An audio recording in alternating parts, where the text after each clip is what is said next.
Okay. Something real gruesome. Go upstairs. Figure out which room the stain is for. And when we walk in, there's nothing.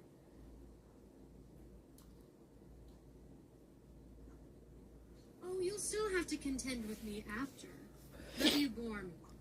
Killing you will be easy. I want some entertainment.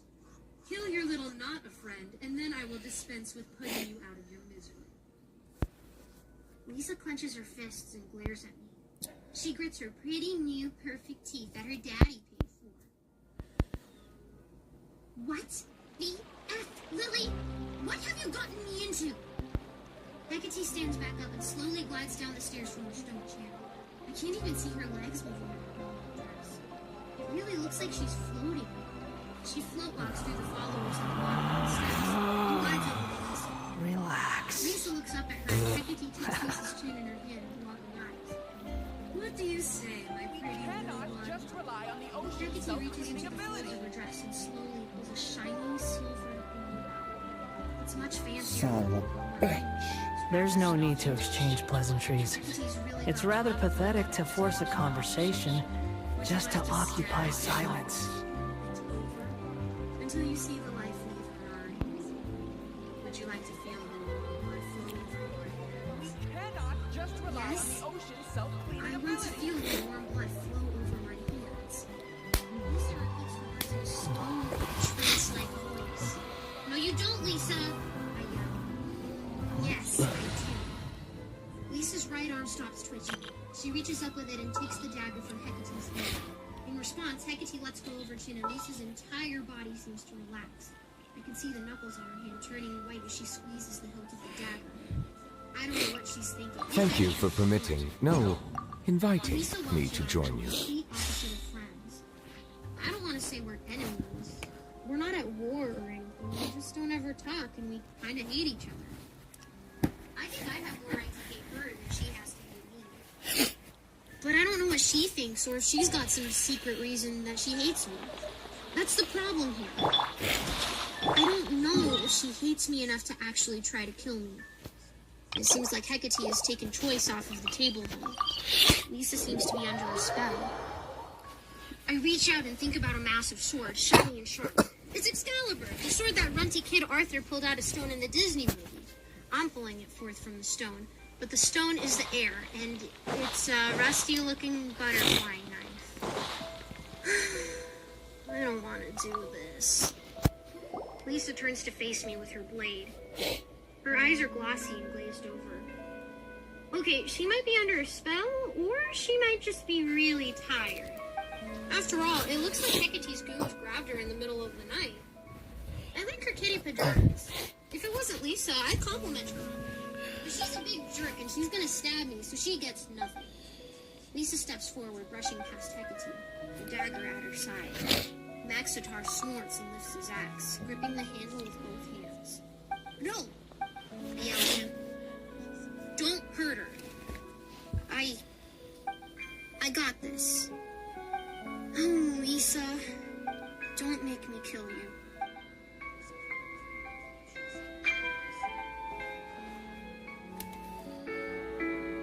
Hey there, kids, it's me, Mr. Cutie Pie. I'm Lily Madlip, and this is a nightmare. This is a nightmare. In fact, I'm pretty sure I've had this exact nightmare before. Me in a knife fight with Lisa Welch, surrounded by bloodthirsty onlookers cheering for my death. Although in my dream, we're usually on the school playground and I'm in my underwear. I'm going to cut you from taint to tongue. Lisa Welch hisses at me. I'm not entirely sure what that means.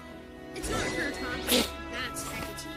I know it. She's gone inside Lisa Welch's brain somehow. Oh, that's why it keeps so fucking long, like a fucking story quest. I'm impressed she had a brain. That's bullshit.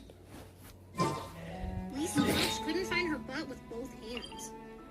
She paces around me, murder written on her face. Not really the word murder, like tattooed on her skin, but I could see it in her eyes that she's not worried she's going to bark at Son of a like bat. back in second grade with her enemies, and we played together on the playground, and I was skipping rope and tripped and skinned my knee. No time to lose. That time, Lisa saw the flappy bits hanging off my legs, and she up-jumped right there in front of me. Like, right in front of me. Like, the arch launched right on my legs. And if you thought I was crying from skinning my knees, well, I was. But I cried even more when Lisa launched barked on those skinned knees because that burned even worse than the original injury, which was still fresh, just like the mac and cheese. Raccoon. It was totally A raccoon. I think that was the day Lisa stopped playing with me. Maybe she did it out of embarrassment. Like seeing me crying at her of that day, so she never wanted to see me again. And when she realized that she couldn't make that happen, she grew the discouragement. No time to lose. No time to lose. Are they going to start soon? Someone in the crowd says. I keep my eyes on Lisa. I can't let her stab me while I'm not looking. Can you stay out of this? The only knife fight I've ever actually witnessed was on TV, and it was between two rival gang leaders. I thought they were just gonna go and stab him, but instead they held hands and circled each other while taking turns slashing each other until Michael Jackson broke it up, and they all danced to the power of friendship. I don't think that's going to happen here. No one wants to be defeated, I whisper. I hold my hand out to Lisa. She pauses from circling me like Got a water vulture power and stares at now, my offering huh? with empty What is eyes. this? Hecate's done something to her, but maybe she remembers the Michael Jackson video too. Oh shit, a dog Her head shit. twitches. So, what Then the she fuck lashes is out going with her on here? hand, holding the dagger and slashes me on the palm. I can't help but squeal and jerk my hand back. Several people gasp. Someone claps, but then realizes nobody else is joining in and stops. Lisa looks me in the eyes Dog with her shit. dead ones and A smirks ton at of me. dog shit. It's the same face A lot I of used to dog see shit. when she and her jerk crew of friends circled me in my room. Not bad. Not bad at all. I tried to punch that face. But I know I would just get in trouble for it, and she'd get an expensive new dress from her daddy. Her cut doesn't hurt at first, but then a deep slice opens up like a little toothless mouth in my hand, and blood rolls up from That is dog shit. Oh, that is dog shit too. punch it shut. Get out of here. Lisa Woo. sees it start to run down my Bye. back 7 times. Okay, he doesn't die anymore. Is the Fuck blood this. snapping her out of her trance?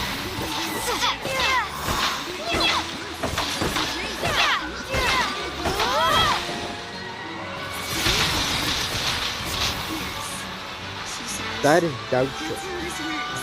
I tell you and you believe. Okay, no getting through to her apparently. Lisa is a puppet, with Hecate's hand firmly lodged up her butt, flapping her mouth, making her arms move. It's gotta cut her strings. I guess it's a different Where type am I of go? puppet, but it was Ah, amazing me to think of Is Lisa it like obvious? Hecate's I'm a handbook. dumbass. I smell so I good. glance over at Hecate. She's watching Lisa, not me. I want a hug. Or is she focused on Lisa because she's linked to her mind? Maybe I just have to distract Hecate to get Lisa. I wasn't watching Lisa. She moves in quick, lips curl back in a snarl. She punches me in the stomach hard, making me double over. My ribs have always been kind of tender ever since I got a few broke last year in a car crash. This time there's a sharp stabbing pain and it burns right where she hit me. I swing at her with my butter knife, but she dances away, grinning like that cat from Alice in Wonderland. The crowd cheers. My Maxitar roars in anger. I hold up my hand to keep him from charging in and trampling Lisa. Lisa waves the dagger at me. Aren't you going to do something? She says in that annoying way. She says other stuff like, oh, that's a really nice backpack. Did your mommy buy it for you? To which I once replied, well, yeah, I didn't dig it out of the trash like you. That was a good day. She comes at me again, her free hand balled up in a fist. What? I swing down and slap it with the flat of my butter knife. But it was a trick. Her other hand, the other one with the dagger, it's coming at me from the other side. It's only through luck, Nope. the fact that I threw her off with my Shoot the slap that she knife. doesn't drive it straight into my eye. Instead, I pull my head back and it opens my cheek. Yeah. I can feel hot blood immediately down running there? down the side of my face, and I stumble back, holding my face. I It hurt so much, tears sting my eyes. So bad. I'm not gonna give her the satisfaction of I only have one person each day. Ah, God, no.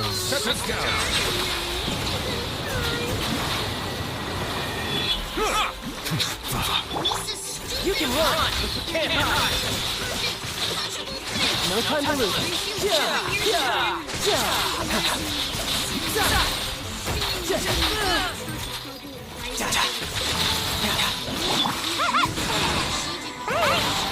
Oh shit, though. I want to puke the mac and cheese of all my anger right in her stupid face! My whole body shakes. That's the rage I feel about to explode. I normally keep it in, but I can't. I just can't! Thinking my mom was dead, seeing Roger, being tossed in the void, Felix, Snake Butt. I look down. One of my tears falls off the tip of my nose and splashes on the ground to mix with the drops of my blood that have spattered on the floor. That's it! I grit my teeth. I need to end this. I need to stop this before one of us gets killed. Lisa has to hold it down. Get her out of the way, then deal with Hecate. I take one step back, take a breath, clear my head. This cut on my cheek feels really deep. No, focus. Lisa? Yes? I look up. I hate you! I charge her, throwing my butter knife ahead of me.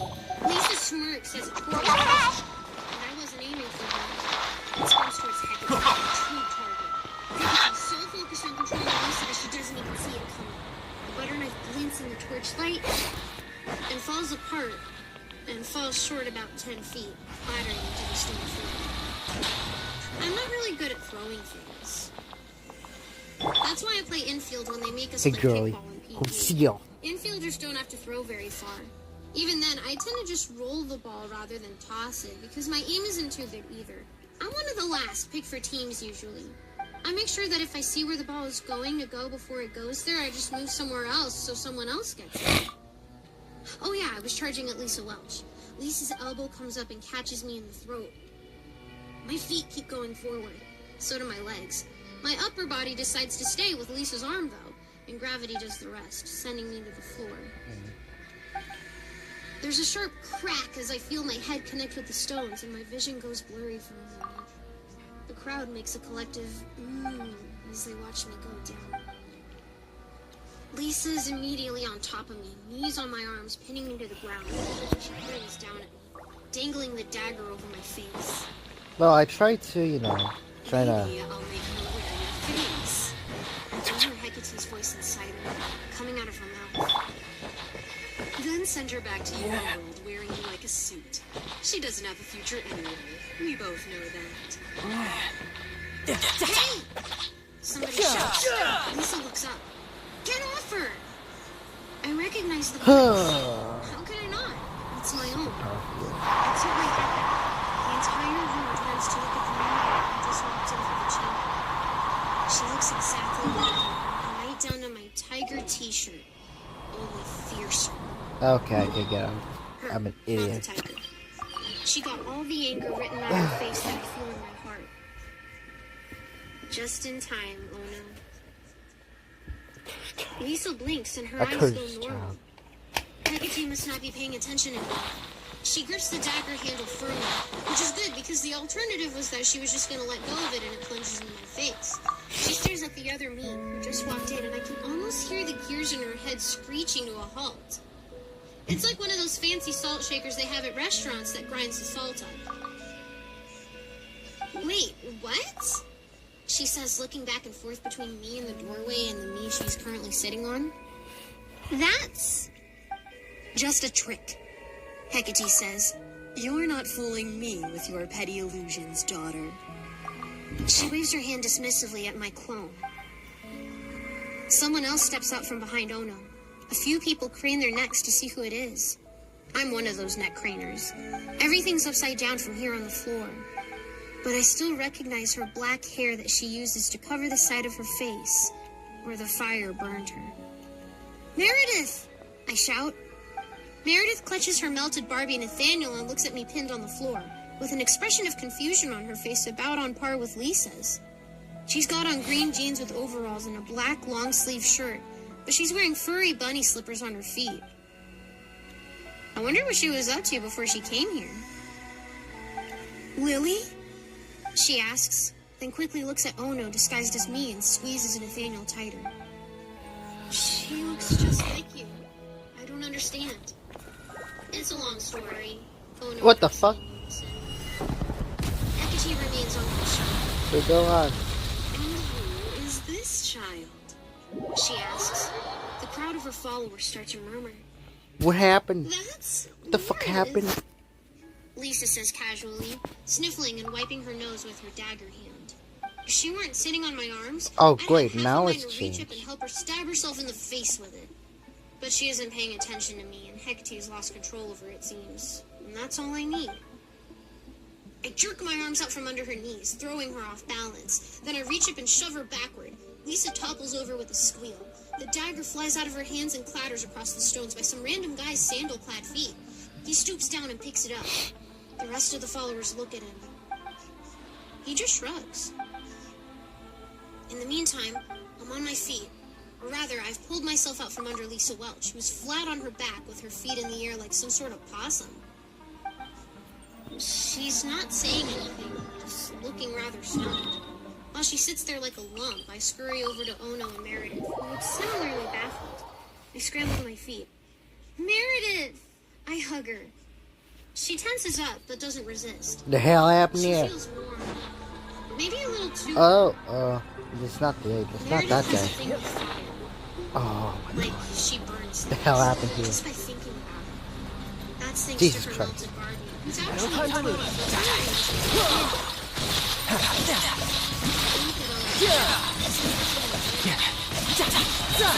Brace yourself. This is gonna hurt.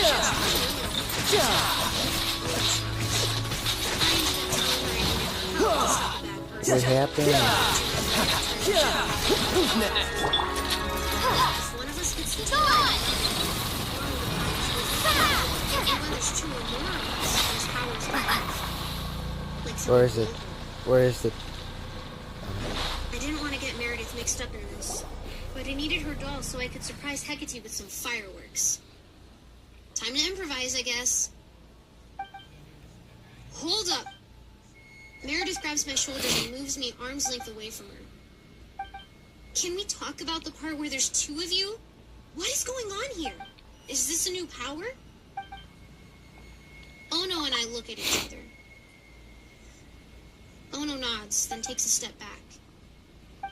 One quick change coming up. You might want to look away, Meredith, I say. Ono is about to do her melting routine. It's very disturbing to see, and Meredith doesn't need any more nightmares about people melting, I imagine. Meredith covers her eyes. Ono starts to melt and reform into her normal self. What the F? Lisa Welch shouts. Oh, right, I almost forgot about Lisa. She's still sitting on the floor with her eyes bugging out of her head and her mouth hanging open. She starts making a gagging sound. Nah, I she wanna notices fight for a bit. Ono transform, and then she covers her mouth and looks away. A moment later, she barks through her fingers. No time to lose. It's brown and it splashes on the stones, causing everyone near her to groan.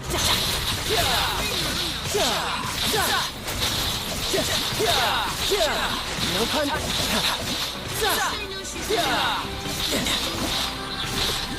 she did.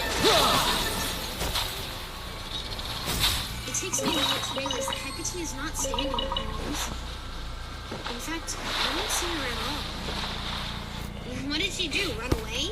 Oh, come on! I had this whole big bad showdown planned, and of course the big baddie would have to run away again. This is just like last year when I tried to face Felix Wieselman, and instead of letting me kick his butt, he threw his totem at me and fled. Let the mighty be humbled.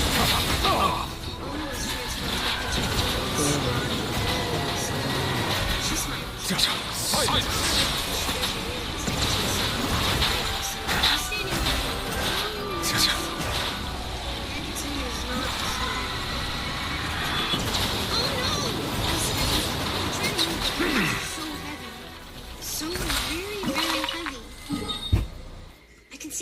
murderous rage in Hecate's eyes. The same rage Ono's eyes when Hecate was controlling her.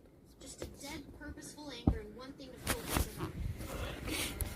Okay, you can do anything, Louie. You can make and remake the world here. I hear it in my head. So we make a thing. I hold my hand up. Is it inside here? Okay, but there is it. A shield. It's round and metal and shiny. See down so here? shiny it's like a mirror. No. I see it in my head. So perfect. I'll hurt and take the shield.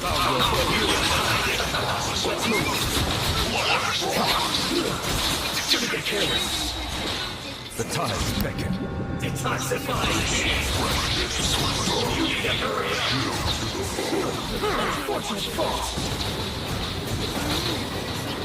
Set it down. I'm a hero. I saved something. The tip of the spear tears through the front of Uno's right shield. Already red and wet with blood, and Uno looks as shocked and confused. Okay, get it here. Oh, wait. There's a thing there. Where is it? It failed. Where is it? Oh, there you are. Come here. Come here. She grips her teeth and just keeps I'm pushing, gonna open that shoving shit, Uno's and I'm gonna spear get that through the shit. shield into Uno's body. Boom. Grief, little wretch. She Hello? snarls. Boom. Got Do it. you think I didn't know you would betray me? There's nothing you can hide from me here. Ono is driven to the floor, retching with blood. She doesn't cry out or scream. Or maybe she does. I just I'm not being an idiot. My dumbass. Meredith uncovers her eyes I'm a just in dumbass. time to see Ono properly. I'm worried about the quest. She Fuck the opens her mouth Rhino. and screams as There you well. go. We're both screaming. I think Lisa is screaming too because the whole chamber is filling with screams. Hecate thrusts her spear away from herself, letting Ono roll all over the floor, blood gushing out of her. I hurry to her side to get help, but Hecate's hand comes out of nowhere and slaps me aside like a rag doll. I fall to the floor beside Ono. She looks at me, reaching out a hand quickly. Her eyes are filled with sadness. There's blood coming out of her nose. She says softly. Her eyes look past me, like she can't see me anymore. I twist my head and glare at Hecate. You evil bitch! You are going to die in a fire! I yell. My voice echoes through the chamber. Yes, I'll pay the swear jar when I get home. Hecate starts to laugh. Oh, Ella? Yes. Meredith says calmly as she wipes the tears from her eyes. Yes, you are. Oh! He I'm a comes off of dumbass. so fast I see Fuck the air me. ripple like water in a pond when you've thrown a big rock in it. I'm a dumbass. My dad used to take me to this pond in town and try to teach me how to skip stones, but I just didn't have the wrists for it. I always ended up trying to squish big rocks The instead. dumbass. He would help me dig up the biggest rocks we could find nearby, and then he'd let me toss them overhead into the water. Then we'd cheer whenever one made a splash so big it got us wet. Fire isn't like water. Nobody cheers when fire goes over you. If you stand in the bathtub filled with fire, you might get clean, but not the sort of clean you really want. The fire Meredith makes comes up from the floor like a wave. I see it like the world is falling in slow motion, rising up, curling over itself, slapping Hecate like a tsunami. That's a really big wave made by Another earthquakes. way. We learned about all the natural disasters in school, even though there's Maybe never this any one, I danger don't of a know. tsunami hitting Earth. Hecate and her clothes catch fire easily. No way, Everything man. on Earth burns pretty easily. Even people themselves. But it's not enough. Meredith clenches her fists, holding her melted burn. You think I have a bow? Boom. The heat A is so bow. intense I actually need to crawl back a bit because it's starting to make the stones too hot You have to a be lit. bow. I try to grab Ona's No. hand and pull her away, but she's too heavy. No! I'm a Her skin marksman. is already blistering. Jesus Christ. Meredith? I yell. Stop! Meredith doesn't stop. Hecate gets smashed by another wall of fire. I'm a She's sniper. completely Alright, I play Call of All Duty. I can make out of her is a black silhouette. Or maybe that's her flesh. Play Call of Duty. She raises her arms and rain starts coming down from out of the voice. Everybody else in the chamber starts yelling. I don't know why they weren't yelling already. I could get used to Fire this. don't faze you people, but a little waterfall in the sky does? Okay. Really? The rain Stones around us. The flames covering Where? Hecate's Meredith Where moves. is he? She brings her hands up in front of her, palms up. Hecate literally erupts into a fire. Dude, fuck. I'm gonna She go doesn't now. shriek or make a sound.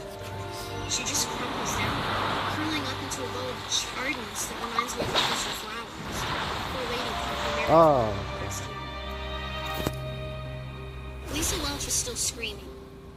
I think she's going to be checking into Happyville Sanitarium when this is over. There's no way she's going home unscathed. Jesus Christ.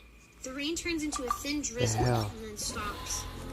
Oh, Hecate no. continues to burn, I then have to smolders for a find bit it. until she's just a black, I need to find unrecognizable it. Where is it? Ono's body lies red and blistered beside her. I'm ready to cry. Where is it? Okay, I'm a dumbass. This is not how There it you was are. supposed to happen. Ono was supposed to bring me Meredith's photo, and then I would set Hecate on fire. Meredith already has the guilt of killing Officer Flowers to suffer with.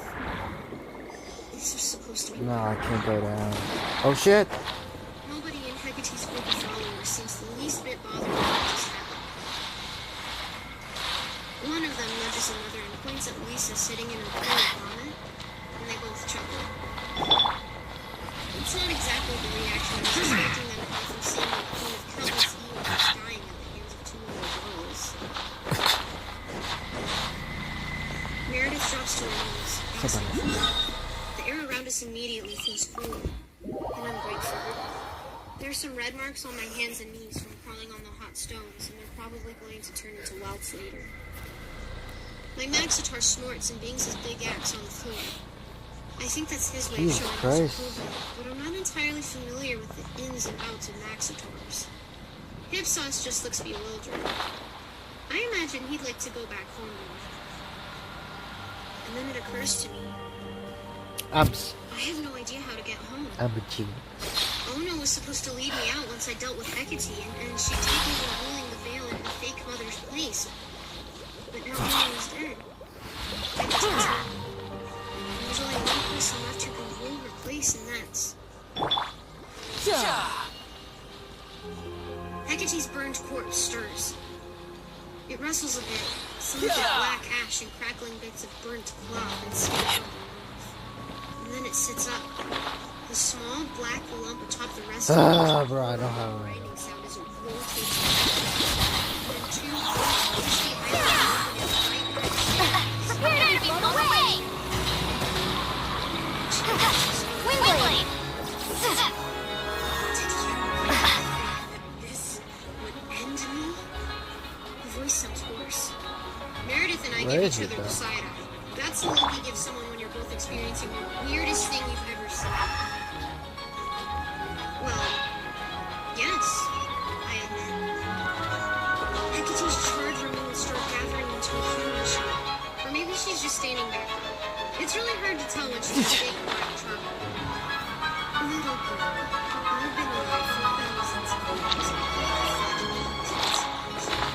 Fire starters, ice makers, poison breathers. Bro, it's cheating.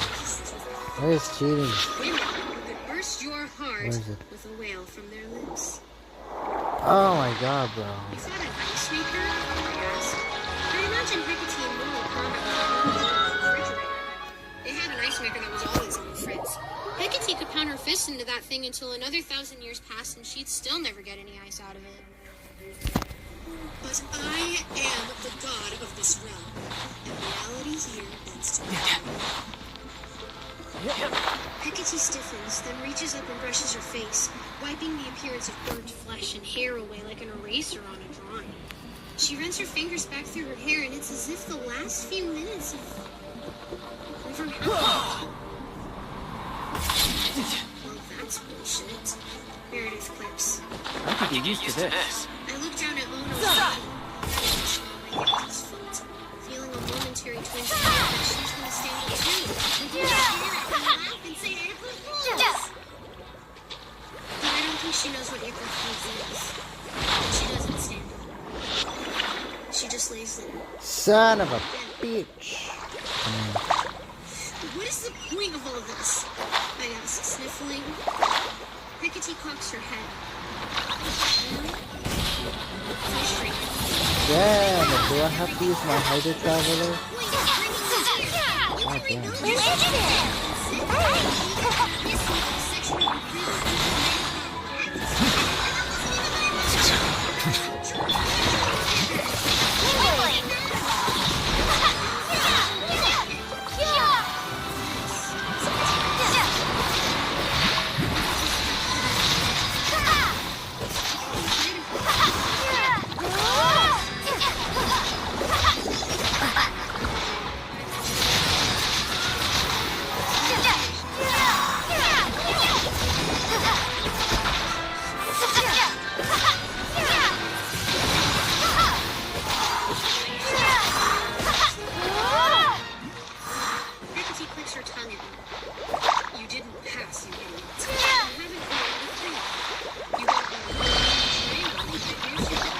Son of a...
Fucker.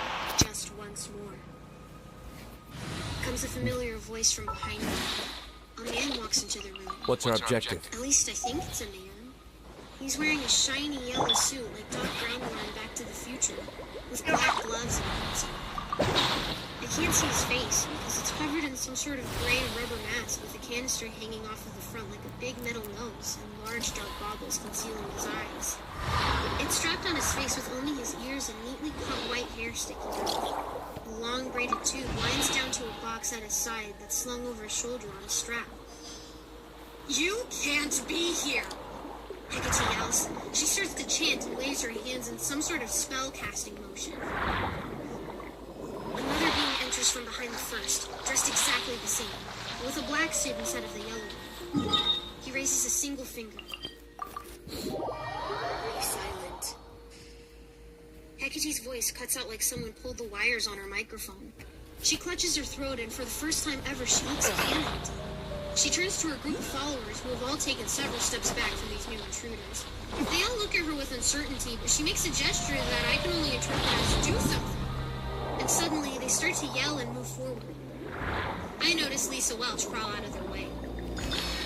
Two more beings enter behind the first two, one dressed in orange. He raises both hands out in front of him like he's clutching a pair of doorknobs. Take one step more and I will tear this entire place down and every one of you with it, he says through the mask. The other new being is in a shiny gold suit. He moves quickly, striding across the room toward the crowd of angry followers. But he's not going for them. He stoops next to Lisa Welch, pathetic Lisa Welch, and reaches out to her. She cringes away from him. My name is Joe Field, he says. I've come to take you home. Let me carry you. Lisa doesn't respond. I don't know, maybe she's too far gone. But the man kneels down and picks her up in his arms. As swiftly as he crossed the room before, he moves now for the door again. Oh! Disappearing behind the other three. I look at the person in the yellow I need a suit. bow character. I can't tell if he's looking at me or not, but with the dark goggles in his mask. I wish I could see his face and know if he was Are you going to hold the smiling. festival? Son of a bitch. Really? He says softly. I'm sorry. I run to him and hug him. Not caring that his big plastic suit makes it sound like I'm hugging the tarp my father uses to carry the leaves when he wakes the yard in the fall. I want to cry. I also want her to pick me up like that other guy did for Lisa and carry me home. He pats my hair and hugs me. Son of a bitch. Passion. Yeah, Yomi is useful. Yeah, he is Hey my... there, kids, it's me, Mr. Green Pasta, and I just want to say thank you so much for watching tonight's video. I'm Lily Madwip, and I might have doomed us all. Hecate fumes with rage. Fume is an action word that means be really, really angry. I used that once while playing Scrabble with my parents. It was worth 9 points. But it's also a thing word, now, that means smell. I think it's kind of appropriate that it's both words, because Hecate's anger is like a smell kind of fume that's wafting off of her so thick that you can almost see the haze around her. I thought I'd seen her angry before. That time she was just mildly annoyed. That time she only wrinkled her forehead and made standing eyes. This time, her entire face is scrunched up and her eyes are like textures that shoot lasers made of fire and dark.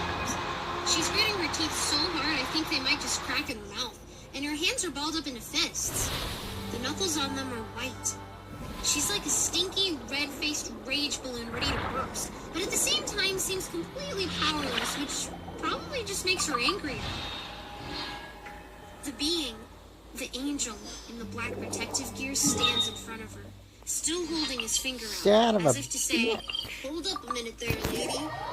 Hecate glares at it like she's thinking about lunging forward and biting it right off of his hand. I got that from I'm sure Ugly she would Grandma. do it. I'm so relieved to see Hecate powerless for once. Angry Grandma. Sorry. And a bit outside too, when you think of it. I try to swallow, but there's a lump in my throat and I can't seem to make it go down. The hell go on here, man? Okay. I hear you can do it. So much has happened. Roger, my mom, Felix, that awful dungeon, Lisa Welch cutting me. I touched the wound on my face where she managed to slice me. If she'd been any closer with the knife, she might have left me with a scar like going on her. Yeah, but... Okay. I'm so sorry, Mom. I tried. I just wasn't good enough. I'm never good enough. But Pasher is. Well, that was Pasher easy. came for me when everything else seemed lost. Just in time. My guardian angel. Whenever I Well, lost that was him, not he's easy. always found his way back to me. Now I was the one who was lost, and still he found me. My knees feel like jelly that you spread on bread and with peanut butter. No, I have an Grape idea. jelly. Ooh. Shit. I like it when there's just enough peanut butter and jelly to cover the bread and soak into it a tiny bit. If it squishes out the sides, that's too much. I blink away a few tears. It's a neat trick, I tell the black-suited angel. He turns his head in my direction and says nothing, even though he's wearing that mask with goggles and I can see his face. Even though he's wearing that mask with goggles and I can't see his face, I can't feel his eyes. You know when you're sitting there watching a Genshin Island on TV and there's a sensation down your neck out the window that faces the backyard and there's a feral calico kitty on the windowsill and it's just staring at you like it thinks it can hypnotize you into bringing it food, which you gladly do anyway because you love kitties and wish that you had one. Every pet that you keep ends up dying mysteriously. Well, it feels like that. The cat part. Prickly. Asher sees me looking at his mind and expecting me to respond. He speaks up for the silent angel. Julia's gift of silence is an invaluable gift. He leans toward my ear. He wants to focus, though. I can't respond to you. Despite her limitation, in this place Hecate is still quite dangerous. You cannot see what has been fought between them. I narrow my eyes. What a wealth or Dumb. doing? Of course it's dumb, Duma. I'll bet he's narrowing his eyes back at me, too. Duma, who tried to burst Meredith's heart in her chest in a hotel room last year. Meredith doesn't know that. This is probably why she's looking at all the angels with curiosity and interest, rather than peeing her pants in fear. I would have considered peeing my pants in fear if an angel would try to crush my heart as a shadow showed up in the flesh. suit like he didn't want to get anything on it. Peeing yourself is a defensive tactic. People are less likely to kidnap a kid with stinky, wet pants. Also, it can drive away less hungry animals. I know this because I was the less hungry animal once. And a feral calico kitty I saw on my sill one day while watching Skipper and Gilligan was the kid with stinky, wet pants. Except it peed on me rather than itself. That's an entirely different story. Yes, it better be important. Why are you dressed all funny? I asked Roger. I want to hug him again. But it would probably get too weird if I do it too much. Is that one of those radiation containment suits like the old guy wore in Back to the Future? Or are you afraid of me seeing what you really look like? Do you look like bugs under those masks? Asher puts a hand on my shoulder. No, we do not look like insects. These suits hide our presence. The angel in the orange suit still has his arms out toward the angry crowd like he's trying to play an invisible piano. I didn't think one could twitch their fingers. What? Why do you activate this? It's bullshit.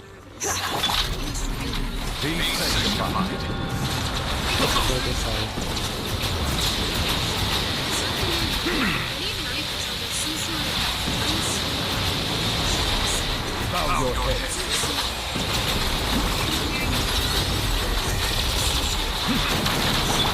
The wind rises.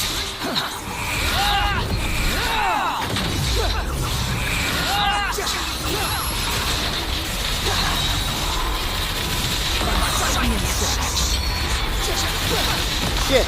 How amusing.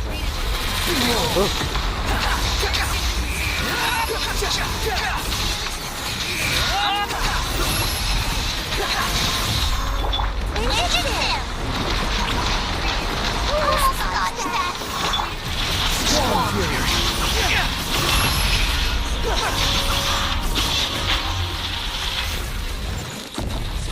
The man's wolf hat slides off of his head and falls to the ground next to him. Blood runs down the stalagmite and gets all over the hat and his nose. I flinch and look away immediately, having already witnessed. Ooh! Meredith gasps and covers her mouth. The rest of the people in the crowd shriek, and someone in the back starts sobbing loudly. Oh, maybe it's the angry man's mother. I like to think that my mom's crying for me like that right now. You never think about it when someone dies violently. But they had a mother who spent years raising them and molding them to be somebody, and then someone in an orange rubber suit waves his hand and all those years are lost to a stalagmite through the chest.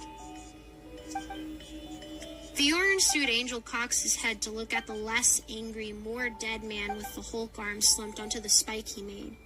He doesn't seem the least bit concerned about taking a life. I guess killing people is pretty normal for angels. They've wiped out entire cities before, after all. With another flick of the same wrist, the spike flattens back into the floor, leaving a dead body with a huge bloody hole through it. Just like, oh no. I look over to where her body lays with the spear still stuck through it. I want to run over and pull it out and hug her, but there's probably all sorts of inside stuff leaking out of her, and it'd get all over me, and I just couldn't stomach that. Maybe we can take her with us. Are you Asher, we don't have time for this, barks the angel in orange. Asher nods to his friend. I am aware, Abaddon. He squeezes my shoulder with his rubber glove. I wish I could see his eyes. I just want to see his eyes. We need to get you out of here. But first I must deal with Hecate, okay? What are you gonna do to her? I ask. Asher doesn't answer. He just ruffles my hair. It gets staticky because of his rubber gloves and sticks it straight on my head. Then he walks over to Hecate. She glares at him. But I notice her lip is kind of curling up in a smirk. Doma stiffens his finger in response, and she ends up biting down on her lip. I know how much that can hurt. I do it all the time, especially when I'm eating gummy bears for some reason. Hecate, Pasher says loudly so everyone can hear. I am Pasher, Watcher of Arabeth, Steward of Cassiel, and Executor of the 7 Pod Estates. I speak on behalf of our He's creator. back! Observing with me are Duma, the Vindicator, and Abaddon, the Destroyer. I can't help but think how badass their names are. I want a title like them, but if I became an angel, it'd probably be Lillian the Awkward. Hecate manages to move her lips just enough to spit at Pasher. I can see her hands fighting whatever power Duma has over her, twisting to try to make some gesture or reach out or do Is that something. Condria? Duma's gloved Nah, hand that's creaks as he Celestia. tenses up and holds her back with just a finger. You have fallen Damn. far, Queen Hecate. I barely recognized your kingdom. It grieves me to see you like this. Your transgressions can no longer be tolerated. Pasher's voice cracks a bit. It sounds like it hurts him to say those words. Of course, he's never been one for punishment. Whenever I got in trouble at home, he'd comfort me. Once when my dad spanked me for drawing on the glass coffee table in the living room with a rock from the stream down in the woods, Pasher sang me a song about where the water goes when it reaches the ocean while I cried in my bedroom. Looking back, I should have used the washable marker instead, but I was only 6 at the time. Pasher sighs. Ad asked. Hecate, Thank you for complete. mother of witches. She who Ad sits. asked. He pauses. She who sat at the crossroads and bore witness to the gates of the seventh heaven. For your continued interface in the mortal plane, you are hereby sentenced to seek penitence from the darkness of the oubliette. What's going on? Meredith asks. I squeak because I didn't notice her sneak up next to me. She watches Pasher talk to Hecate and hugs her melted Barbie close to her. Is this town cursed? So that's the lore, actually. But I guess I got Town to is the cursed. thing, so that's pretty good, actually. Angel stuff, I say. That lady with the crazy eyes is in trouble for hurting me and some other people. She's been kidnapping kids like us for years. They're gonna do something to her. I have no idea what, though. Oh. She squeezes her doll thin, and together we watch Pasher say more stuff, but I don't hear most of it because I'm actually thinking about how long it's been since things felt normal. Nah, I don't care. I've missed you, says Meredith quietly. I turn and half smile at her. Nah, I don't have I've missed you CC. I too. don't have Except for the high whole quality. burning people to death thing. I Nah. regret that I asked Ono to go This get the favor bullshit. from her. Meredith needs him for protection. Felix, the real Felix, is still out there somewhere in the world, and he wants revenge on her for his son's death. I guess it's good Ono brought Meredith as well, since A she's got more tribe experience trying to burning things kill. anyways, and she did an awesome job at burning Hecate, even if it didn't really work out as well as I'd planned. Nothing ever does. My plans stink. I'm like the Scooby-Doo gang, always coming up with plans and everything just This is order. Let me try I this. actually Stabilize. told you that I missed you. Have fun with this game. Squall and fury. Yeah, but yeah.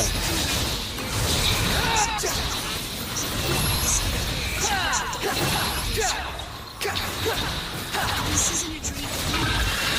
This is really happening? That's a good question. Solidify. Crazy. We'll see about that. Sanitarium. Going around all those dragons that slip up in the back of the room where every surface is a pillow. Mom and Dad might even visit. Slyly looking through a window at me as I Stabilize. This is really happening. I say it just as much to defend myself. Why are angels wearing rubber suits? I throw my hands up. Everybody So many stand questions. back. I'm not exactly sure what's really reason. It's an angel thing. The suit make them stealthy. I guess so they can sneak up. Search for it. You dare to gaze upon One me? nice thing about Meredith is she can tell when I've had enough follow-up questions. Gather. Gladly. Bad in words. Points at once, like don't even think about it. He moves like someone with a lot of I hate this. confidence in a serious Ah. bullshit. puppet they brought to life in Not the again. Honestly, Pasher ruined some things. Why? Duma finally You're learned to stop irritating her bullshit. just like she was underwater and finally Goddamn. came up for air. She clutches at her throat, racking her nails down her skin and leaving marks. Her eyes snap towards Abaddon. Are you serious? Kick me out. She snarls, grabbing the bars like some sort of Bullshit connection. Kick Then her me out. snarl turns into a Fuck. grin full of nasty yellow teeth. She I turns will and looks kill at me you. with her I angry, will- stabby eyes. I'll see you again soon, you little. Abaddon swings his Little fist shit. down like he's a carpenter with an invisible hammer, and the entire cage with Hecate in it collapses into the floor like an express elevator. Oh God, Kicking fuck up a you. huge cloud of dust. Smash! Why 1990? You dick. Okay, you're a Hissel starts fucking coughing dick. out. Stabilize. Jesus Christ. Oh, Fuck. I wonder if she was Oh, Pete. please don't You don't do want to this scare to her, me. Anger Meredith. Oh, I'm you. pretty sure Duma knows what she can do, but he doesn't seem the least bit worried about it. This is bullshit here. Pure Pasher takes my hand bullshit. gently. Shut the fuck up. Let's get you home. Shut the fuck up, please. Most of I can't Hecate's enjoy people the just stand game. there, I want to tearing enjoy their hair out and that wailing. bullshit all the A few were time. hugging pillars and smacking their heads against I did it twice. Tears of the storm. Oh my God, what? the dead guy I will with kill you. really I will huge kill you. rose. Swarm Fury.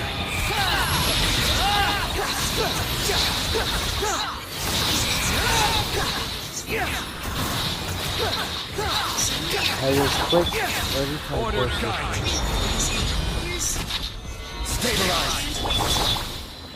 Behold. I took on Pasher's hand, but there's another kid. He said he knows you, and there's some people in the town who take my brother and my brother. Ah! Why? Pasher seems to let the neighbors Dick. Gather. Dude, this fucking bullshit here. So I can't enjoy the fucking game. Jesus Christ.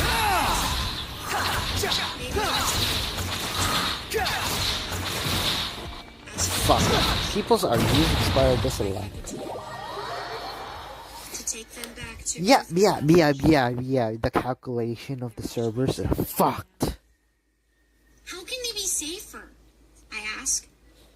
The veil will collapse if it doesn't have someone with the ability Jesus to keep it Christ, together. man. Pasher, Doma shouts. Bring her. Pasher pulls again on my hand. He manages to continue to seem calm even though Duma is clearly starting to Are you panic. dog shitting me I right don't now? Okay. understand why they seem so People are scared. lying. But if an angel like Duma seems Bullshit. frightened of something, I shouldn't. They don't use 10, so fuck that. God. Fuck that. But Roger knows where my I Charizard hate is. that. We need to rescue Roger or I'm never finding that thing. Roger, I start to say. Roger is safe here too. Lily? Meredith calls. Come on! But my Charizard! Lily, please. We need to go. I am going. I'm just thinking Motherfucker. while I go. As hard as mom is. My Ah! glued to the bottom of a shoebox in the back of your Why would you do this to me? Fuck you, man. Yeah. This is a weird style. Hungry? Bullshit. My God, I can't enjoy this fucking game.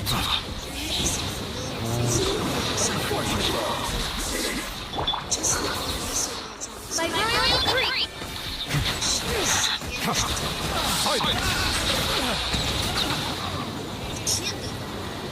My mind is playing tricks on me.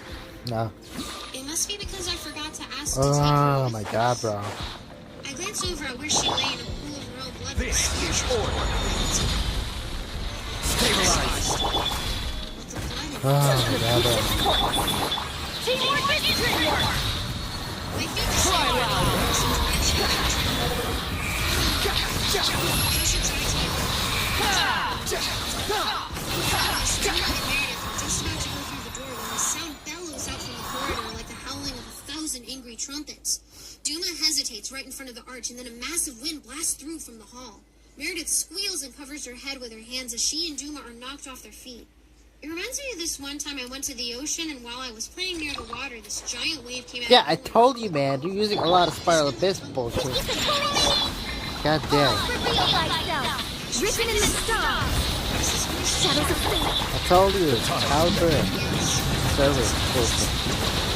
My internet's fine, but the fuck.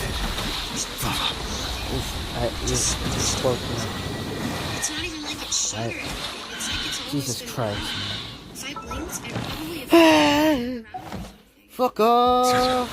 I use it. Come on! Oh my god. It was so like... Ah! standing there What? Switch! Switch! Switch! Don't bullshit me, alright? Fuck you. You're dead. Not dead. Oh my god, this is horseshit, man. That's... Let me stop. Oh, we just need to think. Virial creep.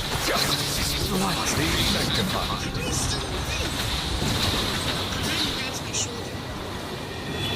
I'll get you out of here, child. Don't panic. It seems to me you angels are the ones panicking. I snap. Aladdin lets go of my shoulder and stiffens. I hope I didn't. He just switched a woman into the form of a fist, and I kind of told him to rest. I should have told him. She's just the real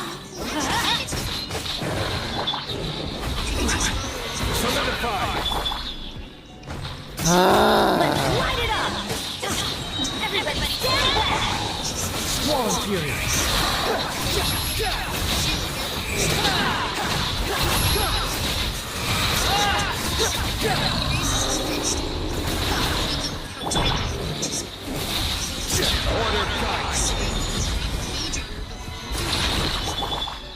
Dare to mess with me. Weapons vermin.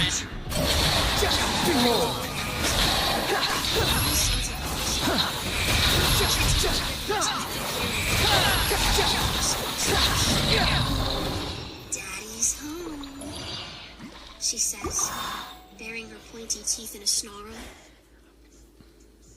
Daddy? I whispered to Abaddon. He doesn't respond. Lily, Pasher moves in front of me to stand next to Abaddon. The veil isn't Hecate's domain.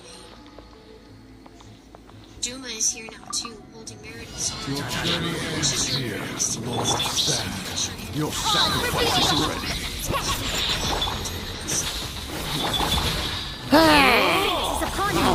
This is bullshit. Delve into destiny. Bow your head.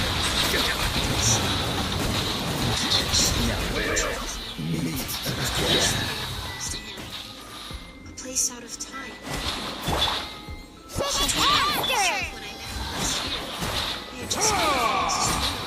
Giving me 4 and all. Samuel pulled me out of reality like it was nothing. He tried to trick me into changing the past for some reason, and then took one of the totems as a toll for allowing me to return home. I never touched it. I had nightmares for Have fun with this gift. To look for a rat.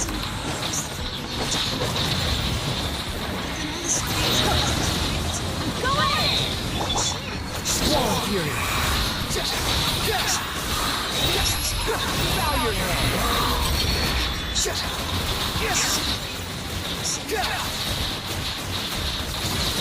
Damon's mouth curls up into a nasty smile. It all makes awful sense to me at last. Bring me into the veil, torture me for the amusement of Hecate, get me to think I'm there to fight Hecate, bring Lisa Welch, make the angels have to come get me themselves. And I played right along, even asking Ono to bring me Nathaniel. Instead, she brought Meredith, twice as much bait. How are? 3 times as much if you count Lisa. Personally, I'd have been okay if they left her. Someone in the back of the crowd starts clapping. Just one person, clapping slowly. No one else claps with them. I feel kind of bad for whoever it is, but at the same time, it's not really an appropriate time to say Time to take off. I swear by my sword. Let me leave you alone. Ways to the wicked.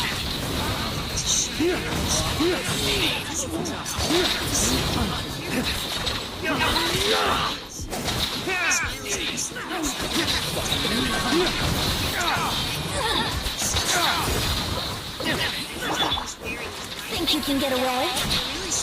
Yahoo! Rain cutter!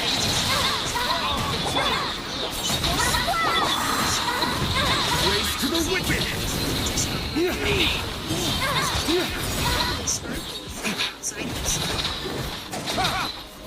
Just cluster tighter together in their rubber suits. Meredith peeks out from around Doom's I'll be back. Oh, who's he? Samuel, I say. Is that good or bad? Bad, says Bad. It's so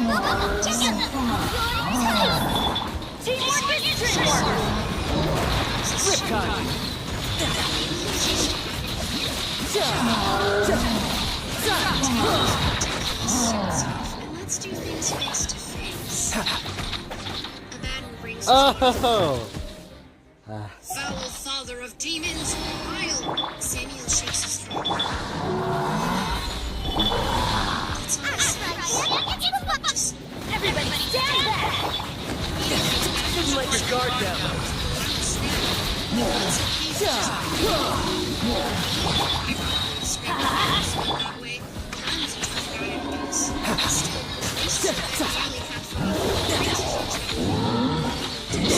No time to lose. I hold my breath. Please don't kill Pasher.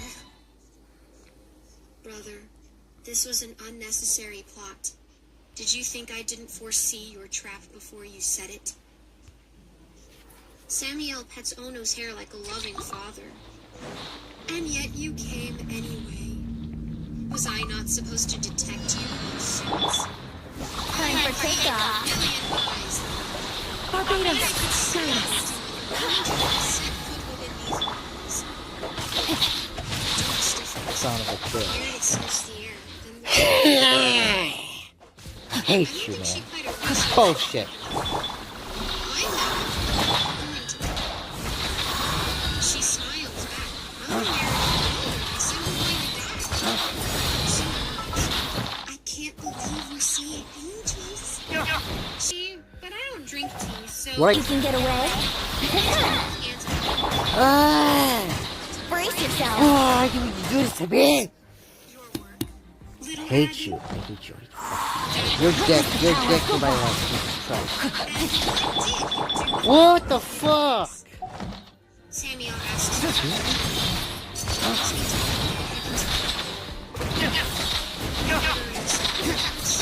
I will kill you. Dog, break forth! Ah, you hate me.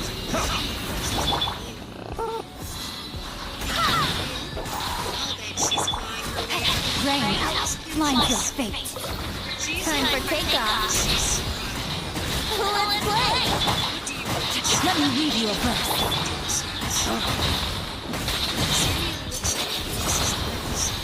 Lick my balls.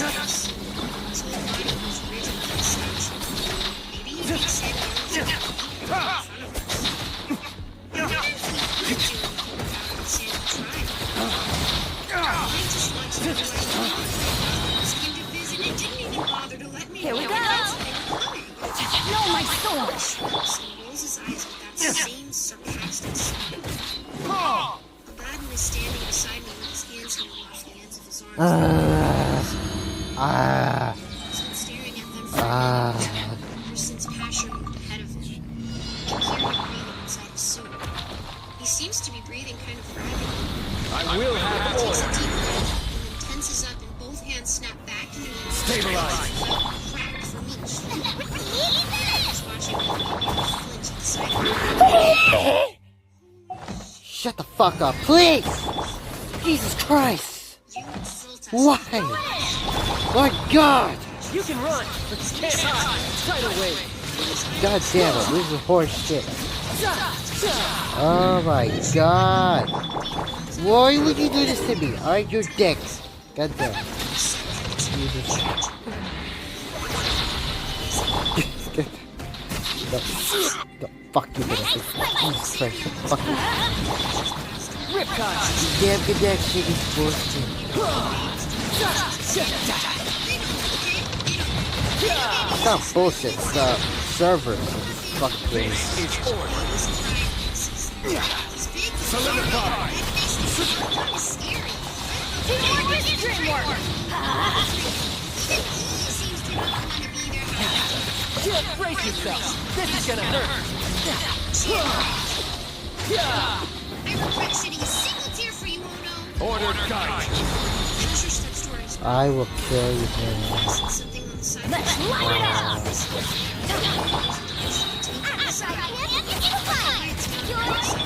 Go ahead!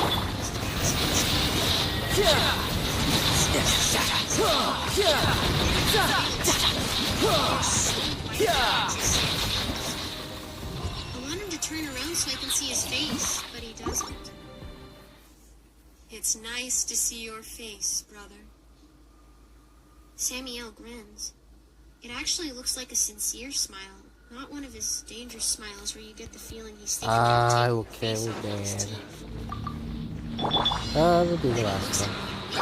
Think you can get away? Rain outlines your fate. Witness the power of the wild. No longer hold back. Swear by my sword!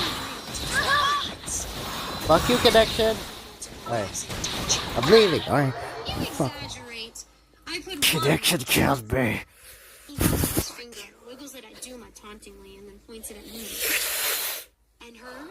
This is She's a bullshit. speck. That is He bullshit. spits when he says it. I still don't get a view of his face. It's agonizing to be so close and not be able to see it. Why the games? Why Hecate? Samuel looks back at Ono. She beams at him with her crooked smile. Why? Because I was bored. At worst, I thought I'd be mopping little Lily off the stones while you wept yet for another lost charge. At best, I'd have twisted your precious knife into my own personal sword that cuts the veil. Imagine having her at my beck and call. I'd be able to tear down the walls of all the heavens. Oh my gosh, Meredith whispers, tugging at my sleeve. Are they talking about you? I'm glad you're keeping up with all this, I mutter. Duma looks back at us both.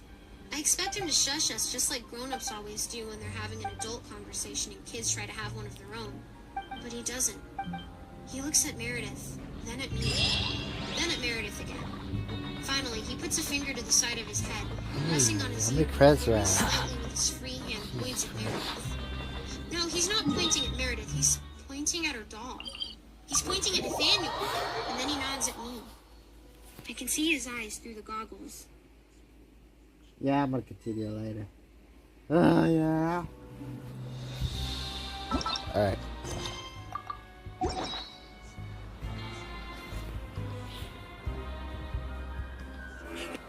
Exacerbated by my questions. He said, It's Kakanori. why don't you just tell them about the goddamn balloons if they're so interested? And, as soon as she said that, I remembered so much about my childhood that I forgot. The story provides some greater context for the previous story, which I think you should read first. Kakanori.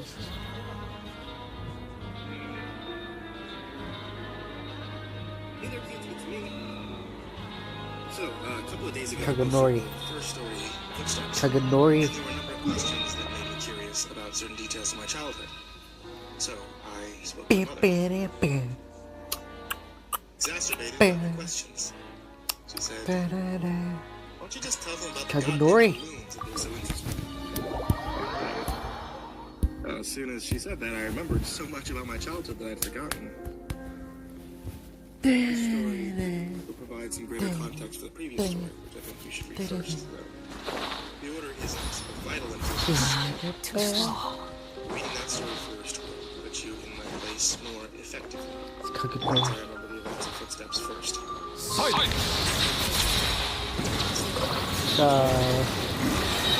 God, the music is dark. The time is ticking.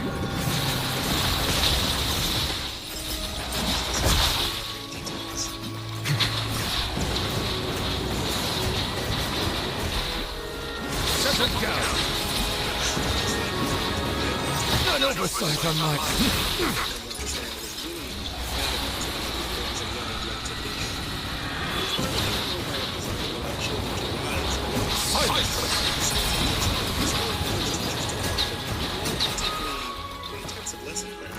Kaganori! Each teacher was given the latitude to create his or her own themes, which would run for the duration of the grade. And all the lessons in math, reading, etc. would be designed in the spirit of those themes. These themes were called groups.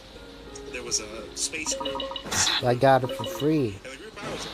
No, I got it for free when I'm up here in my Kindergarten traveler. in this country, you don't learn much except for how to tie your shoes, how to share. So most of it isn't very memorable.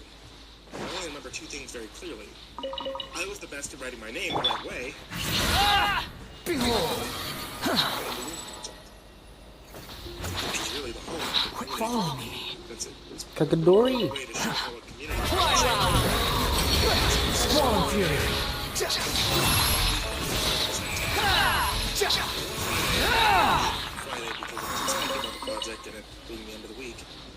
Toward the beginning of the year, I hate my in the life. classroom, I There's saw that installation going there on. was a fully inflated balloon tied off with a string. Quick, follow me. Is it Kaganori? Each of our desks was a marker Quick, follow me. piece of paper in an envelope. The project was to write a note on the piece of paper, put it in the envelope, and attach it to the balloon, which we could draw a picture of if we wanted. Most of the kids started fighting over the balloon. Be sanctified.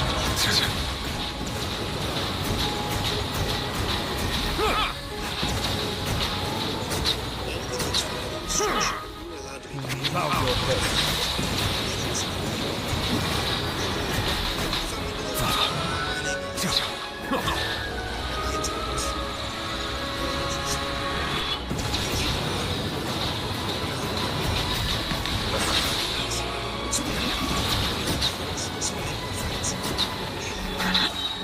Right me back seat. Here's $1 for the man.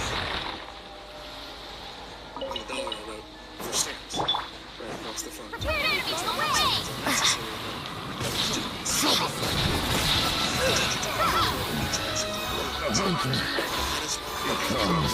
your hunter.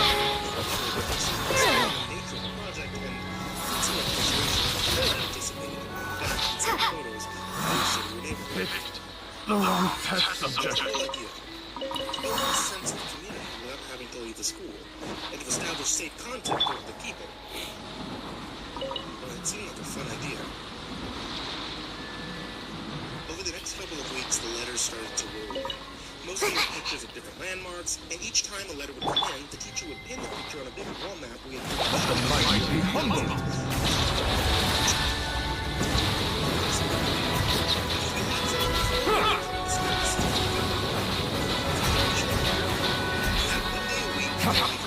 Silence! Another student's came in case our letter hadn't come in yet. Mine was one of the last to arrive. Whoa. When I came into the classroom, I looked at my desk, and once again, I didn't see any letter waiting for me. But as I sat down, the teacher approached me and handed me a letter. I must have looked so excited because as I was about to open it, she put her hand on mine to stop me and said, "Please don't be upset." I didn't understand what she meant. Why would I be upset now that my letter had come in? Initially, I was mystified that she would even know what was in the envelope. But now I realize that, of course, the teachers had screened the contents to make sure there was nothing obscene. But all the same, how could I be disappointed? When I opened the envelope, I understood. There was no letter. The only thing in the envelope was a Polaroid, but I couldn't really make out what it was. It looked like a patch of desert. It was too blurry to decipher. It appeared as if the camera had been moving while the picture was being taken. Bow your head.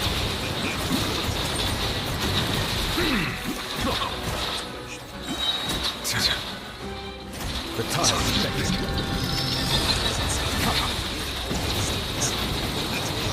Correspondence with a kindergartner for so long. Everyone was interest in the letters almost completely.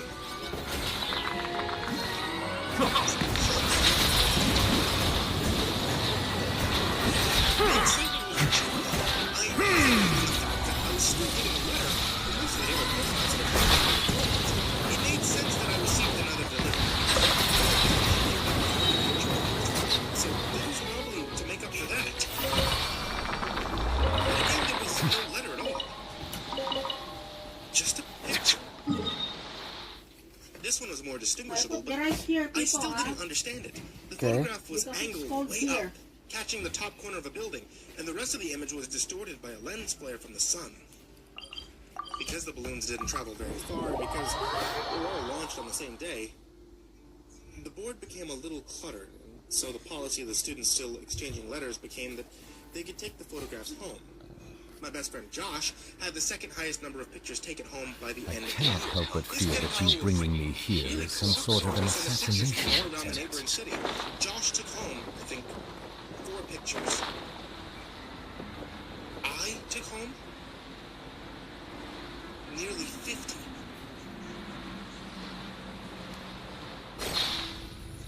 The envelopes were all opened by the teachers, but after a while, I stopped even looking at the pictures. However, I sold them in one of my drawers that housed my collections of rocks, baseball cards, comic book cards, Marvel metal cards for those who might remember, and little miniature baseball helmets that I'd get at the vending machines at the Winn-Dixie after T-ball games. With the school year over, my attention turned to other things. My mom had got me a small snow cone machine for Christmas that year, and Josh had really coveted it. Oh, shit.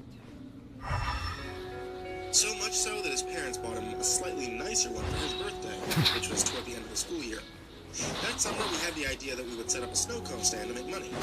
We thought that we'd make a fortune selling snow cones at $1. Josh lived in a different neighborhood, but we eventually decided that my neighborhood would be better because there were a lot of people who cared for the lawns. The yards in my neighborhood were slightly bigger. Be sanctified. And I've only recently understood why she did that. On the 5th weekend, Josh and I were coming together because we both had a machine. We each had a separate stack of money that we put together into one stack and we split it evenly. We had made a total of $16.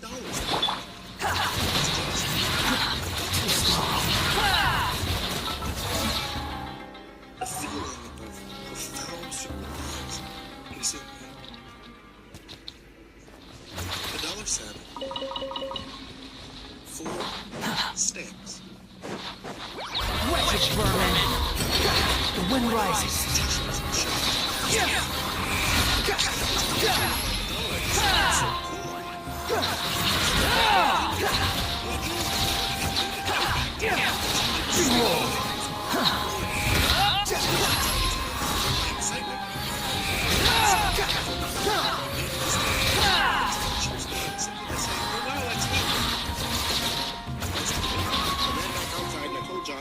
Something to show him.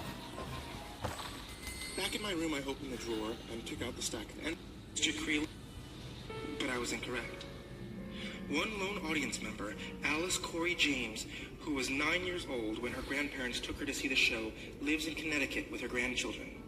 I garnered this information after my long investigation as to the theater which housed the unfortunate events of 1934, and was holding the child in me for guidance. So much. Relax. Most of the time we did so outside. I never becoming more routine. I was even lucky to have company the whole day next to my car. It still didn't help. I wanted to blame it on my tiredness, but my mind instantly thought about his parents. The wind rises. Perhaps that jerk was still sore about dinner. He could have been trying to sabotage my car or something. I ran for my door, kicking it open, racing down the hall. When I reached the lobby, I stopped. The entire lobby was dark. In the air, I could smell a hint of something burning in the candles. I noticed a thin line of light in the congregation room at the doors. Too slow. Follow me. My way to the doors. I could hear the slight murmur of voices from inside. Upon the gate.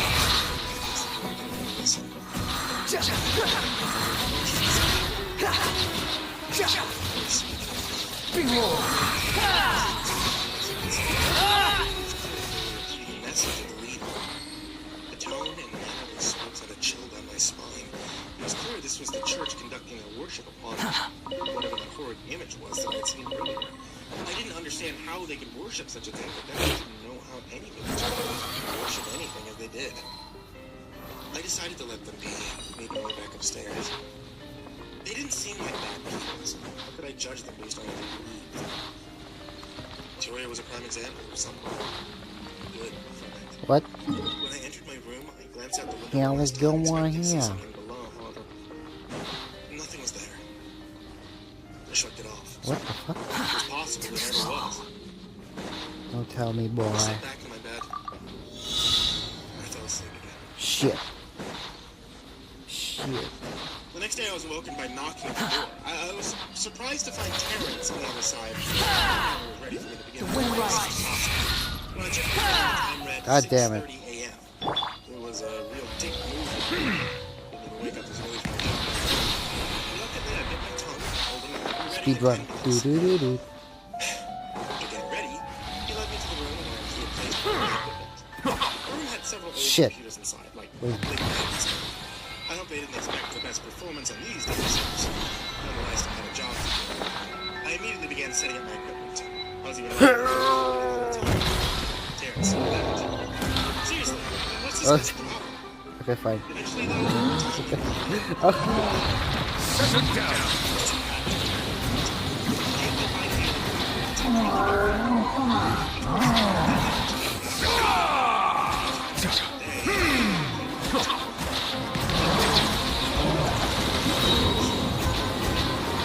The tunnel expected.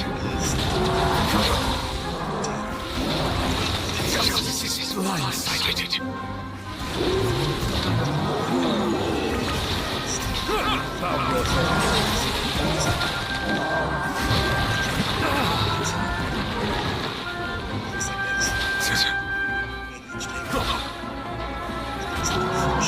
Silence! That oversight on my part. These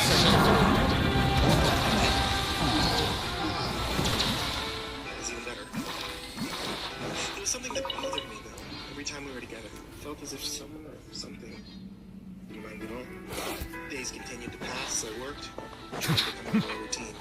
Throughout these days, I found myself spending more time with Victoria. Is it what you wish to find? Hopefully the excitement of opening a treasure chest has at least made it a worthwhile experience. bow your head.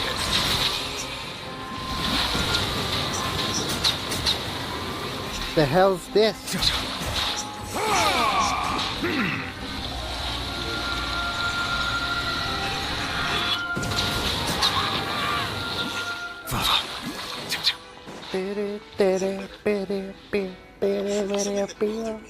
Every time we were together, it felt as if Fuck, I need something yo-yo.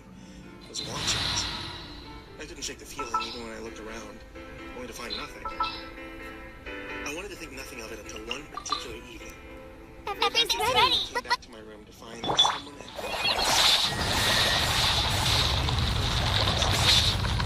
too lazy to do so. One of my bags had a Velcro strap to accompany the zipper for reinforcements. I knew I always had the Velcro fastened. Rather OCD about it. However, the Velcro was clearly unfastened and hanging loose. The first thought that ran through my mind was Terrence's doing.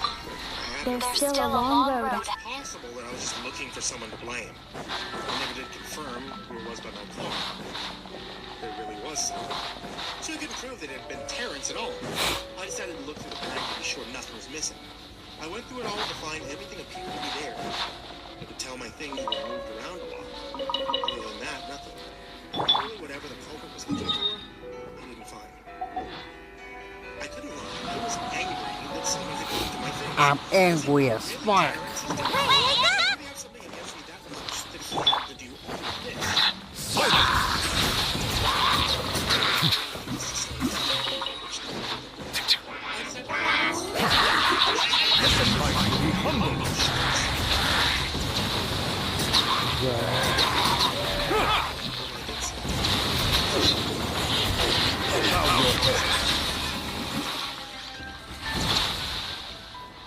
Felt around the pillow, and instead of the usual fluffiness, I felt a hard texture.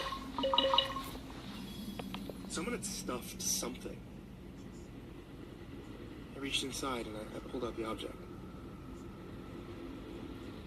It was a thick, old, leathery book. I brought it over to the lamp on the desk to see it better. The cover looked hand-stitched to the spine. In the light, I could see a symbol engraved across the gold. I'm air, and I'm well. Where is it? Can't find it. Can't find that shit. How did this book get there? What?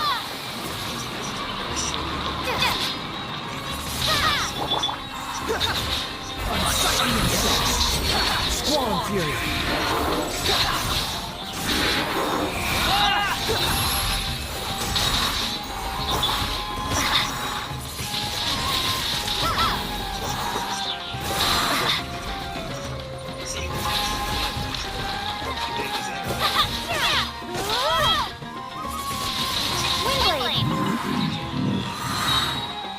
The hell going on here? Thank you. I tried to page to find more text, turning until finally I came across another picture. This one showed one of the human-like figures standing on what looked like a pedestal. The other human-like beings stood around the main one. Began to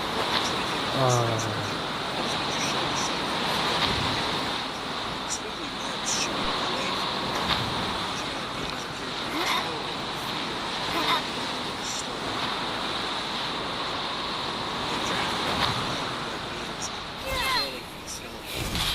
their faces drawn in fear. The one I turned to after showed them drawn in dark. The hell? How did I do that? It then showed Oh!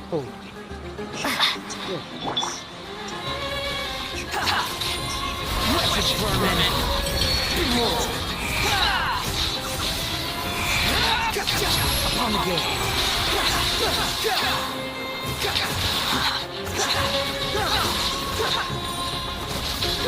The wind rises.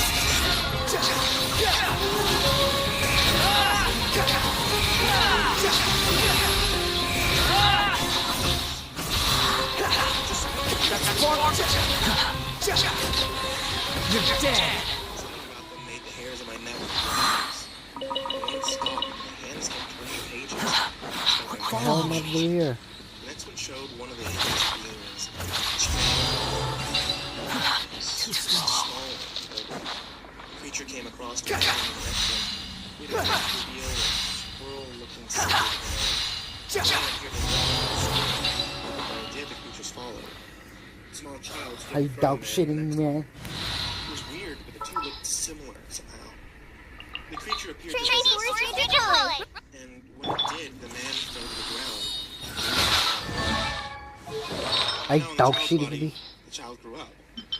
As it did, it showed the creature leave the man's body, depicting him on the ground, possibly sleeping. The man was seen surrounded by many people with others joining. Eventually, like before, it showed the creature awaken next to the man, showing him another swirl. Again, the man walked through that swirl with the creature's body, appearing in front of the child. Once again, it possessed the child. Each time as they did, the creature's size growing bigger, and finally, as they further into the book to see where they led, the images revealed something different this time. What? The creature standing Chill. to where the next image would appear. Hey. I thought its page stuck tightly together to a tried to part them. A tear began to form, threatening to ruin Oh. both pages altogether. I decided to skip.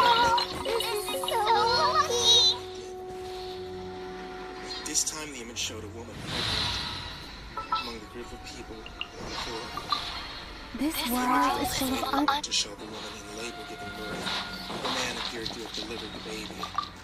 However, it looked like no ordinary child.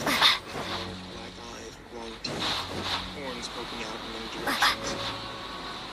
The child with its legs and arms was proportionate to each other. The man was holding the child in the air, almost like he was glorifying it. At that moment, I couldn't take it anymore. I slammed the book shut. I tossed it to the other side of the room. I could feel my heart pounding in my chest, my arms and face sweaty. I shook my head in disbelief. There was no way. Follow me. What the hell was all that even about? After seeing those images, I was sick for most of the night. All I could see was that poorly inked image of those creatures. Quick, follow me. When I thought of the woman being depicted as pregnant, I couldn't help but think of Victoria. There was no way it could have been her. A lot of women can be pregnant. It's a coincidence that Squall Fury. Know your place. While working, I pleaded to myself, hoping Victoria would not come by as she usually did. Yet despite my eternal pleas, she came.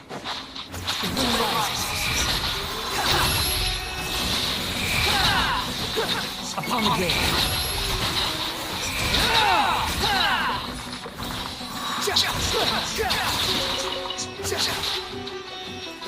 What's wrong? I could hear annoyance in her voice. Strong fury. Jesus Christ, man. What could I say? All I could think was, "Fine!" she yelled and proceeded to leave the room. That child? I asked her without looking up. I could hear her footsteps come to a halt. What? Who's the father of your child? Is that what this is about? She asked. I stood up, finally facing her. It was direct, but I had to know. My face, along with my silence, must have said it all for her. Too slow.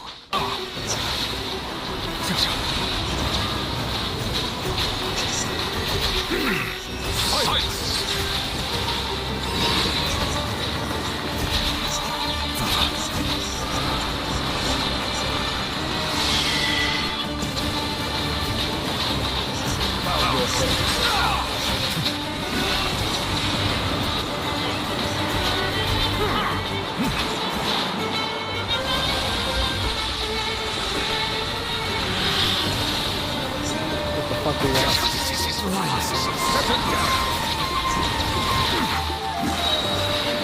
Let the mighty be humbled.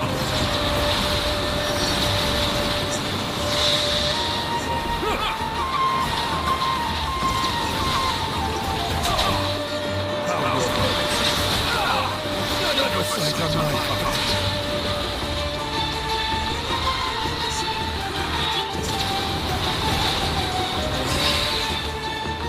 sit down.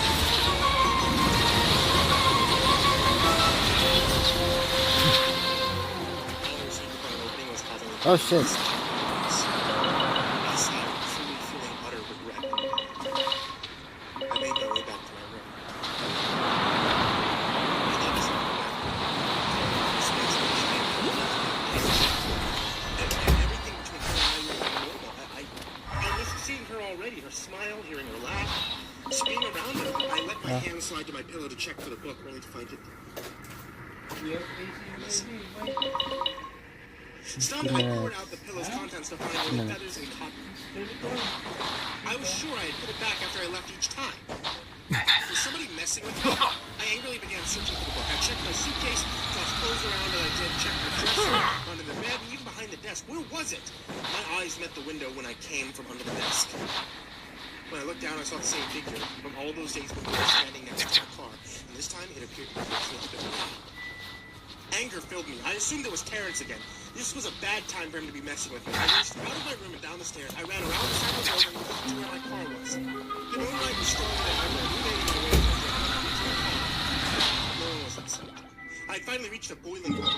You picked the wrong day to fuck with me, I yelled. Come on out, now! Not, leave me the hell alone! My voice echoed into the air like dying on the wind.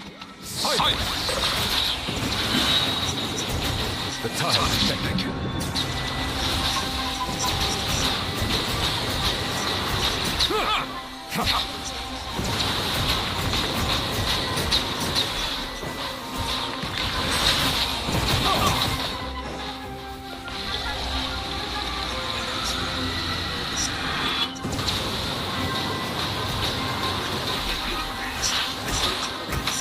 Sit down.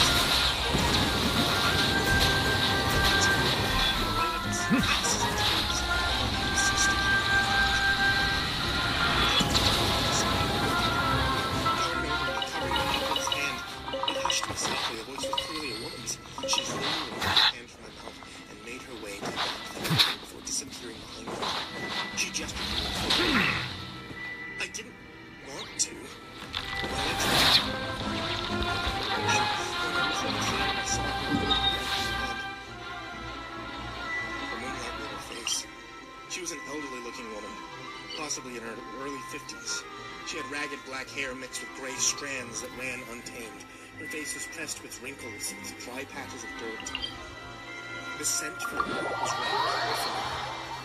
It smelled like wet leaves and old tree bark. Did you see it? She whispered. Her voice was crackly and raspy. You saw it in the book, right? Huh? What do you mean, dude? Account review. I don't know. I'm a boomer.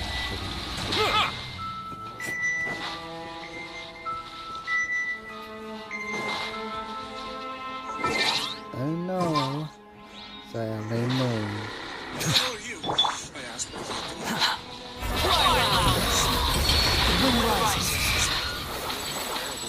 Get off me! I don't know where to get this stuff. Bow your head. Let the mighty be humbled.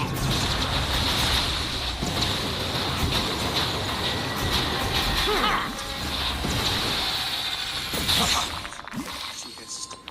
Where is it? I could see the whites of her eyes gleam in the moonlight. Her weak attempt to scare me. I shook my head and moved. I don't have time for this. I'm really tired. I don't know where to get these I stuff. gotta get up early. Honestly, I don't care There's the what you sand. do out here, but just stay away from my car. The sand! Catch me Okay, near it where's again. it? I'll report you. Oh, please don't. Find those guys. However, I was unable to avoid her clawing hands this time. Fine, I shot back. Just don't touch me again.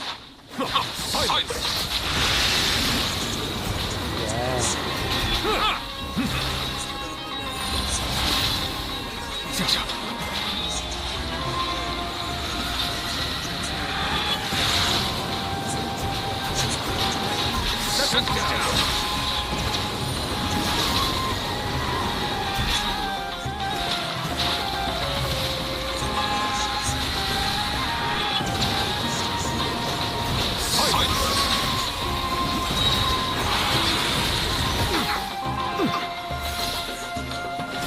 Be sanctified. Be not prepared. Unscathed.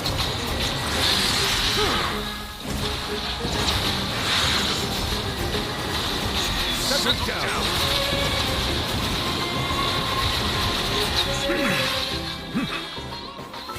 Her eyes were solemn. I need to hear from you, I said. I was sure I knew the answers that she mentioned, but something inside me wanted to hear those words come from her. I wanted to be absolutely sure. Fuck. Of course, she said softly. I shook my head in disbelief. But how? You're her mother. But you're supposed to be... She said you died when she was a child. She told you. Such a lie. What? Yes, he said stiffly. You took her from me, but I didn't want to submit to his religion. This couldn't be possible. Victoria's mother was dead, right? But how would I know otherwise? I did notice when I listened closely, I could hear her accent hidden behind her raspy voice. Wait, this man you're talking about, it couldn't have been the same person. Do you mean the Reverend? Nah, maybe She so. didn't answer me immediately. Instead, her eyes Let me wandered check. off me and beyond, and eventually, her head gave a soft nod.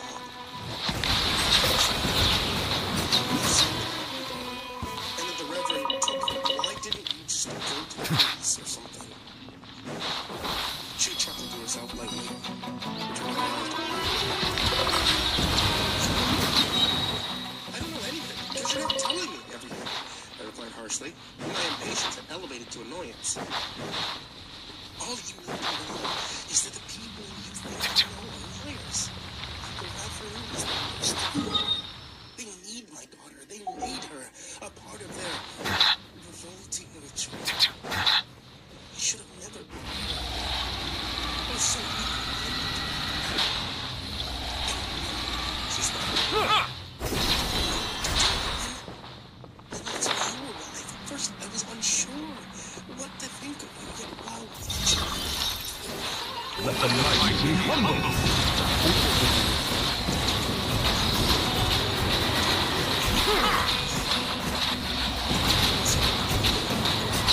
Bow your head.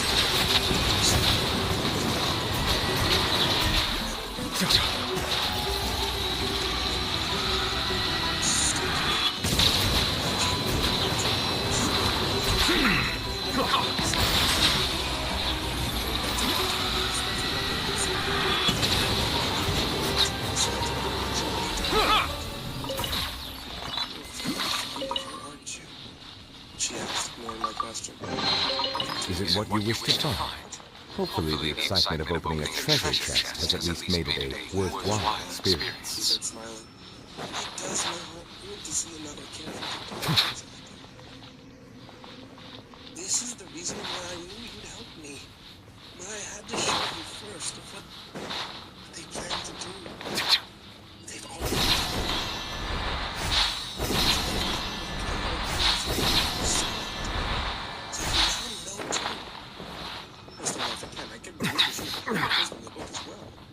Wait a second.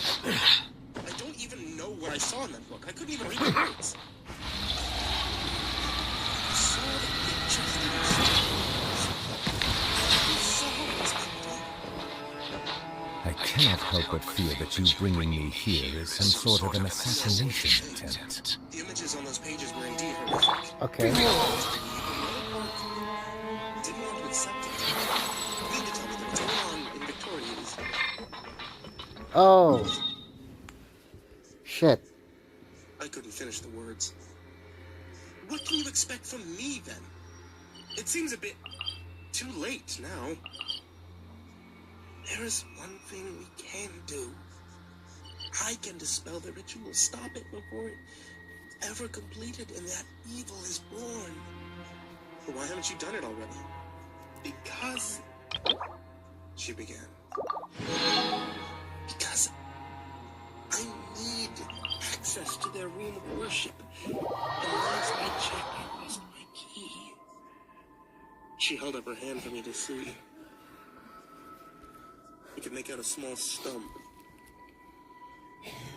where her ring finger had used to be. Rings are more than show. I'm sure you know that by now. They are keys. There's a darker secret behind them. They are also a symbol to show your allegiance to the faith. Permanently clamp it onto the wearer's finger. The only way to remove it is by removing the finger entirely. When they banished me, I was so torn that I bit off my own finger. What? I didn't want anything on me that was associated with them. That's crazy. Was all I could say.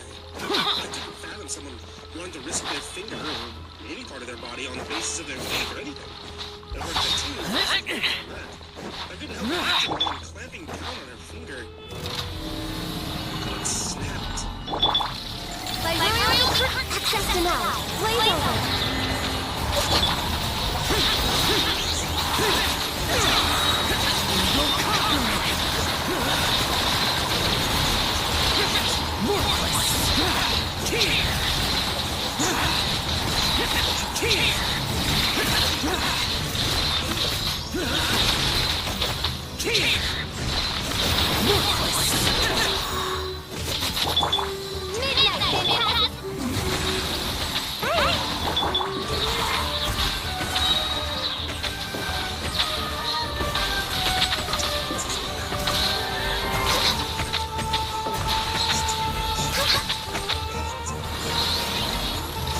Oh, my fucking connection is bad.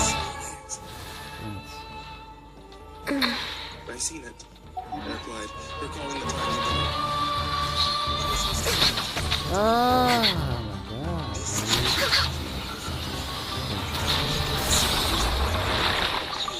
That's because keep the place up and running.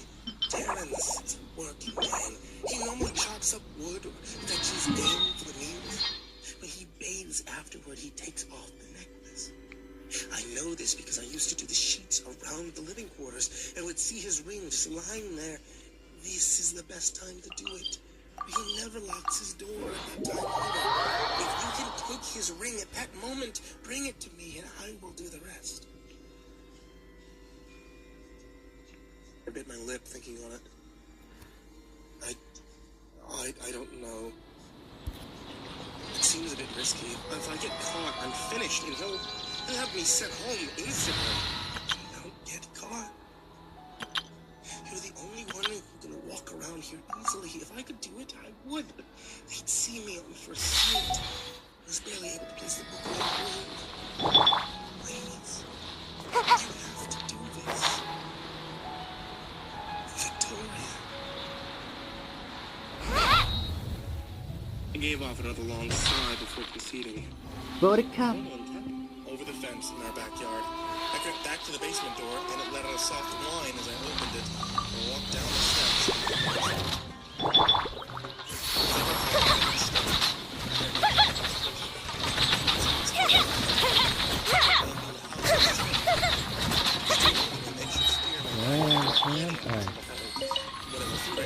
You can run, but you can't hide.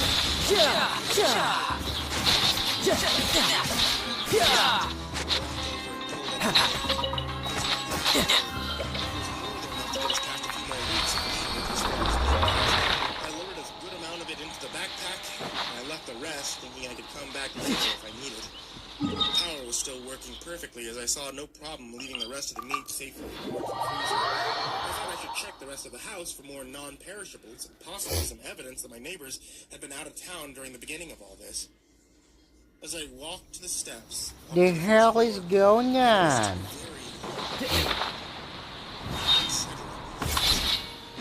No time to lose. The first being an all too familiar scent of rotting meat.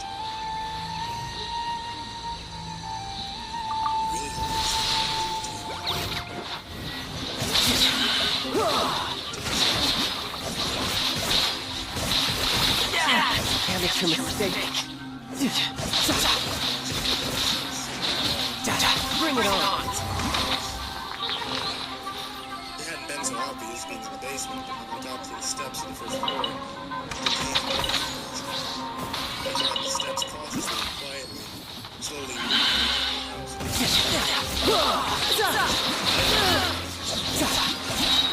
Couldn't let your guard down.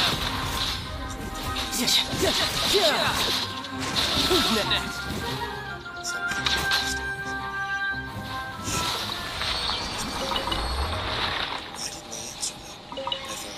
setting my bag by the basement steps and moving to the front of the house, still with my knife and a stick. As I got to the living room, I realized something was very off. The big picture of the living room had been smashed. Glass lay all over the hardwood floor, meaning that something had broken in. New punch. Unsightly insect. Strong fury.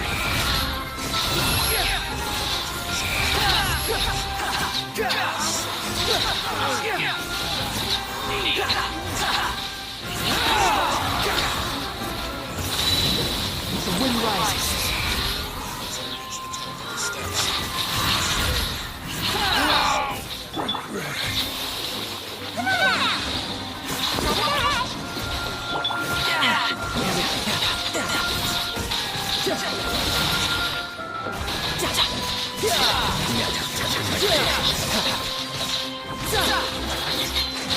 Brace yourself. This is gonna hurt.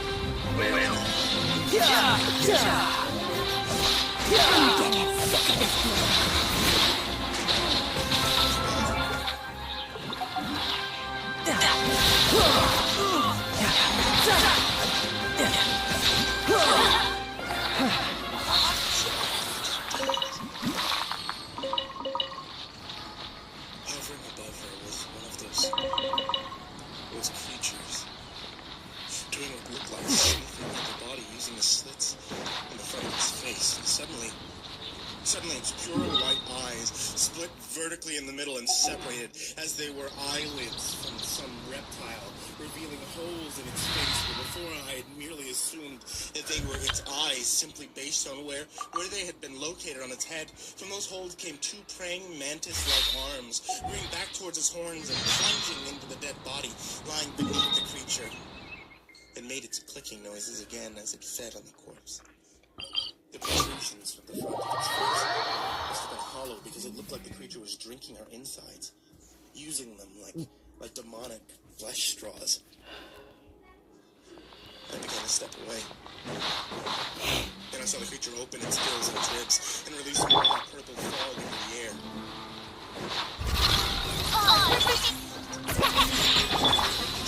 Let me start. Set it down.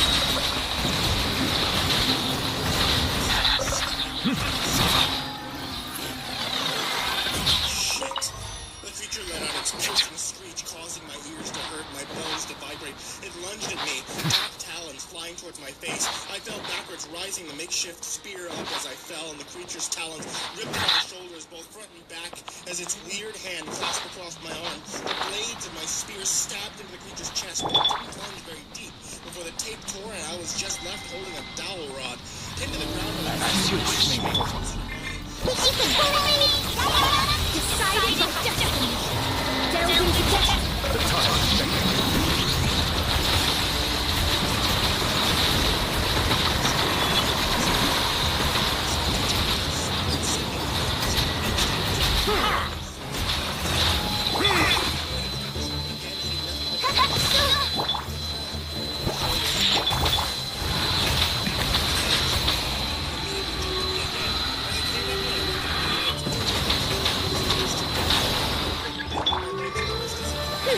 By royal decree.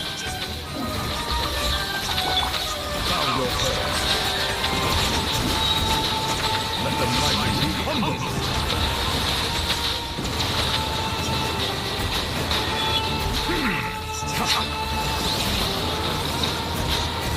Set it down.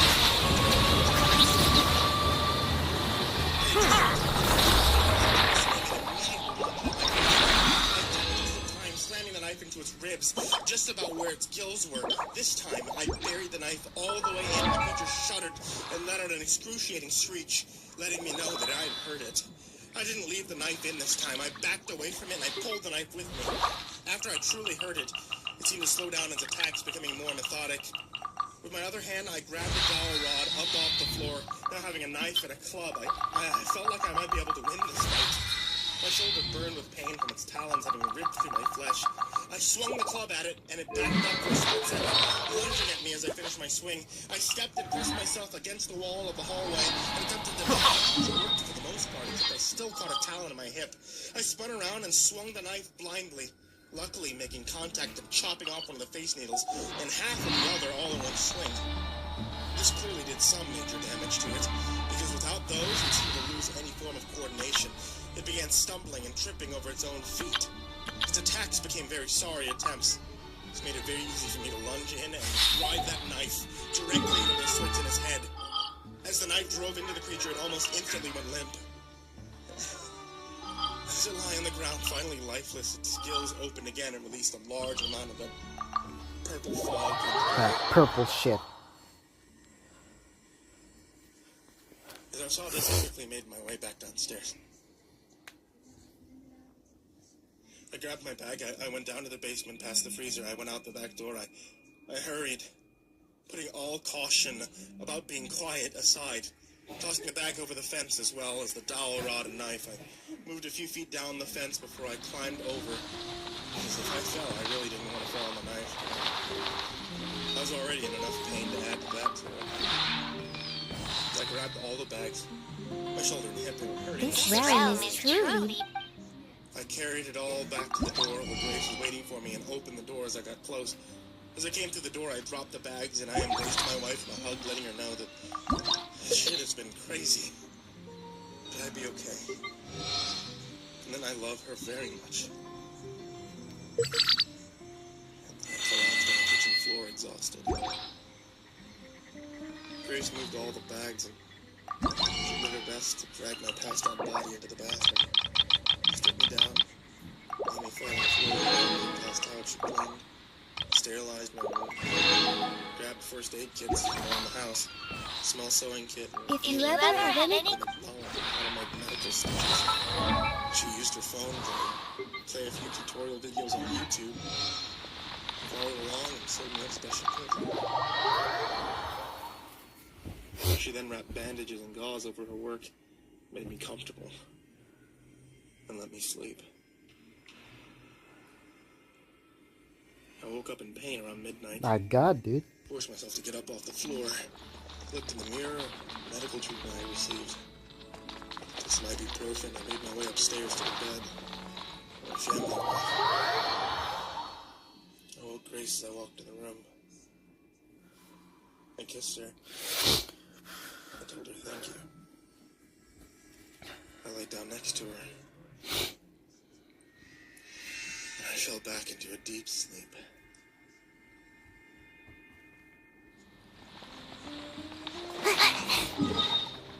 Day 21. Gladly we've made it a few days without incident after my encounter with a creature, of which I still have no name for.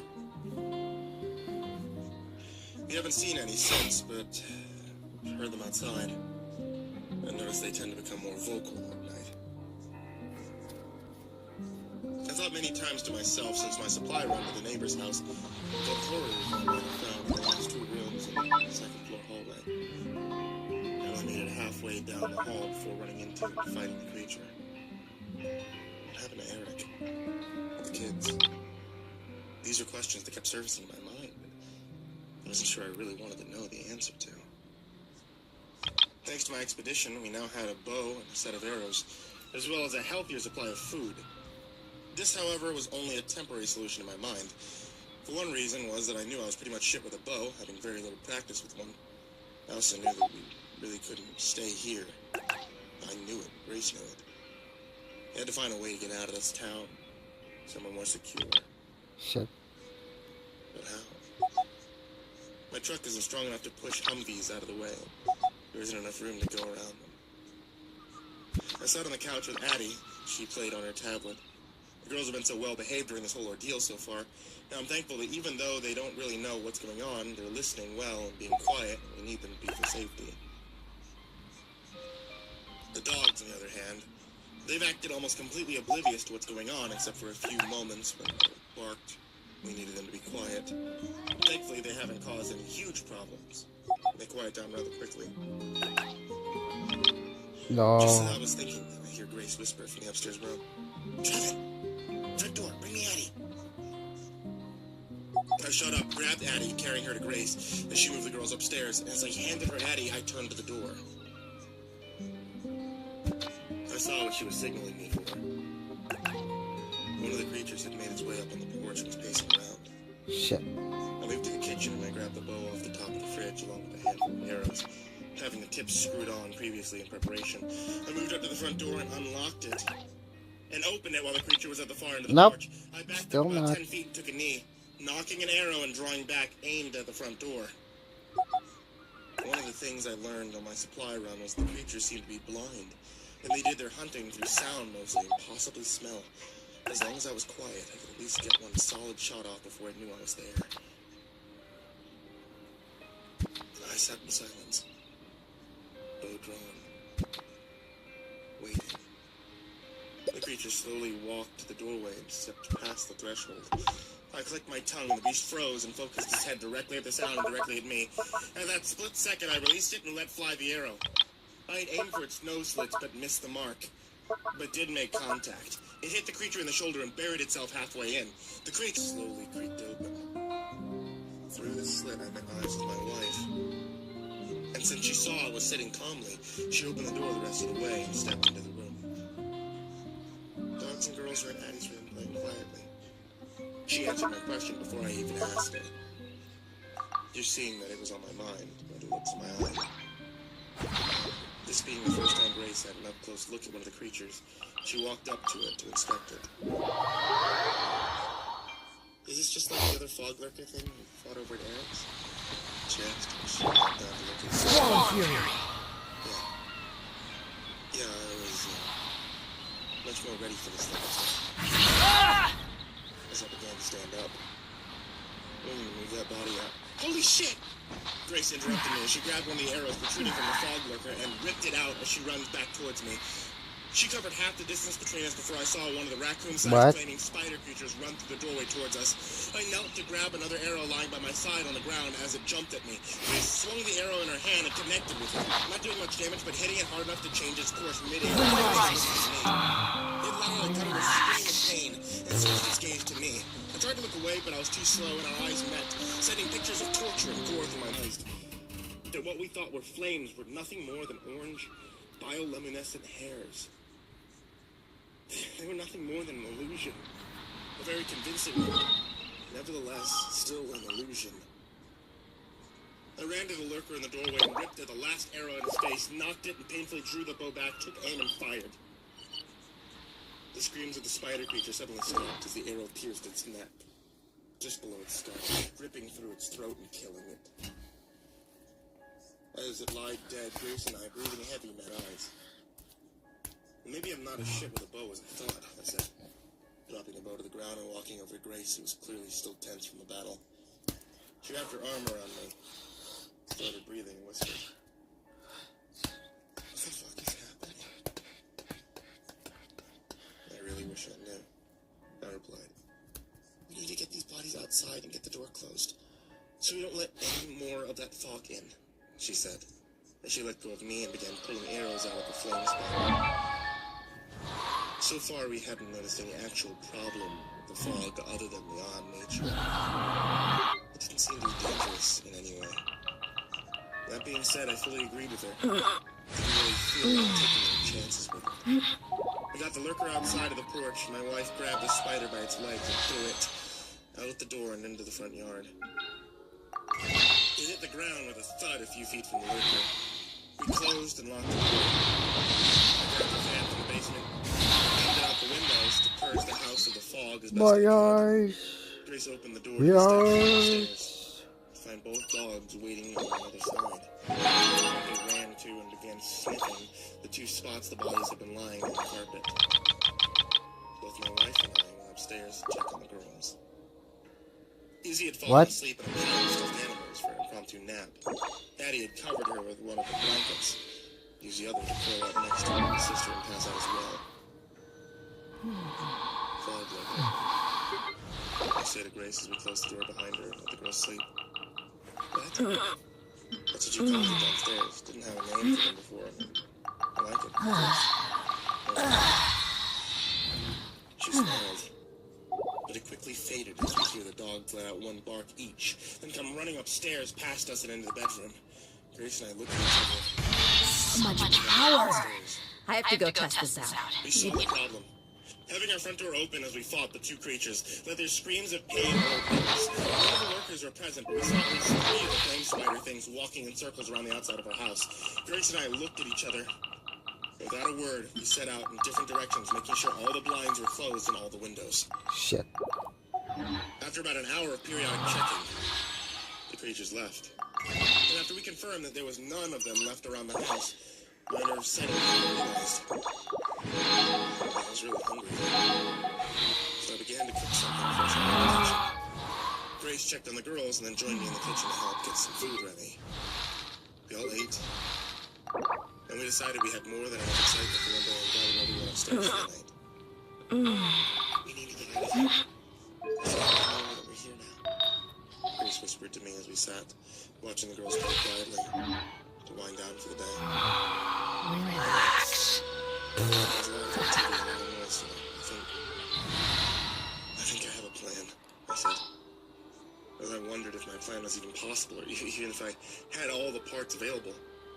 "Mommy, play Barbies with me, please," Addie said, as she raced over to Grace, Barbie in hand. Grace crawled over and played with her for a little while as I Time to get down to business. And see how much damage I had done to my stitches. We all gathered in my bedroom again as long as night, but instead of lying awake, as we had so many nights before, all of us slept hard. Dreamless slumber. Until we awoke the next morning. Day 22. After we got Addie and Izzy settled for breakfast, Grace asked me about what the details of my plan were. I realized that our conversation had gotten cut short last night due to Addie's request to play with Barbies. Knowing that we needed something to move the Humvees out of the way, we would have no way out of town. Considering the good. mix-up could be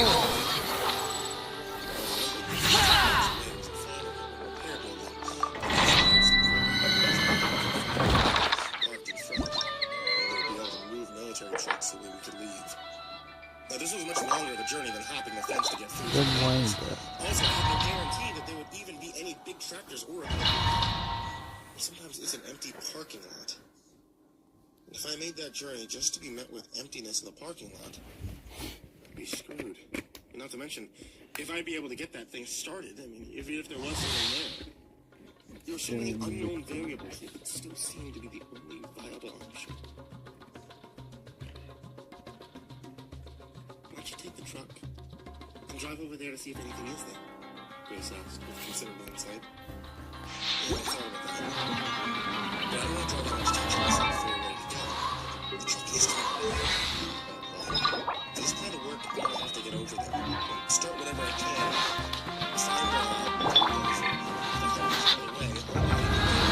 all the Humvees. You are now a new country.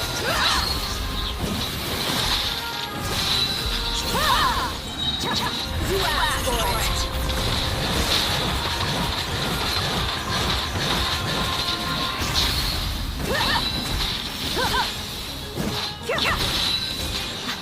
Let's get it on!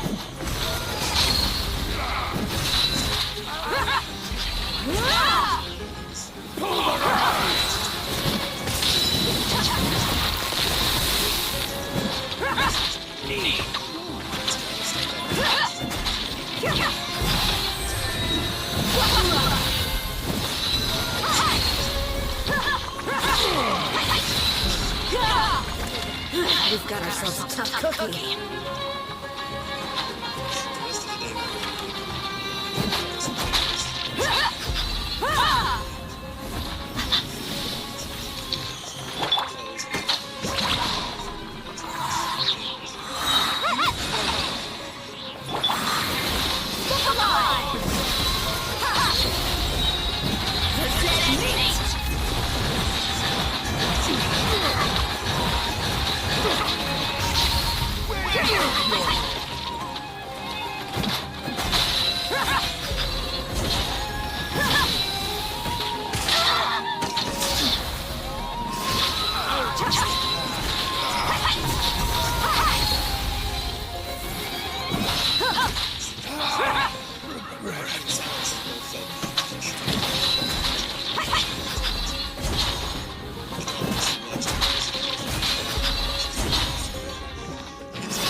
That's funny.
scan my surroundings. This being the first time that I had been able to see any further into the trees.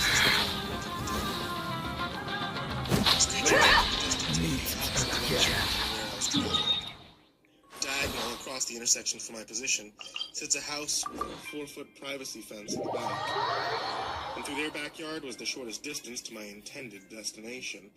The door to the house was destroyed and looked like it had been ripped from its hinges. The front window had been smashed in, and nothing but silence came from the house. I ran directly for the backyard, aiming to jump over the far side of the fence's cover. Just as I reached the edge of the yard, I could see from the corner of my eye the orange glow of one of the spider creatures brightening as it traveled down the street in my direction. I hopped the fence and lay flat on the other side, peering through the slats, hoping that I hadn't been noticed. Close behind the spider was another, and then another, and another, until there was a group of 5 of them crawling down the street. Need to end a few enemies? Outside of the fence, the Okay, I'm creatures done teared here. into the intersection and continued down past the road. When they got directly in front of me,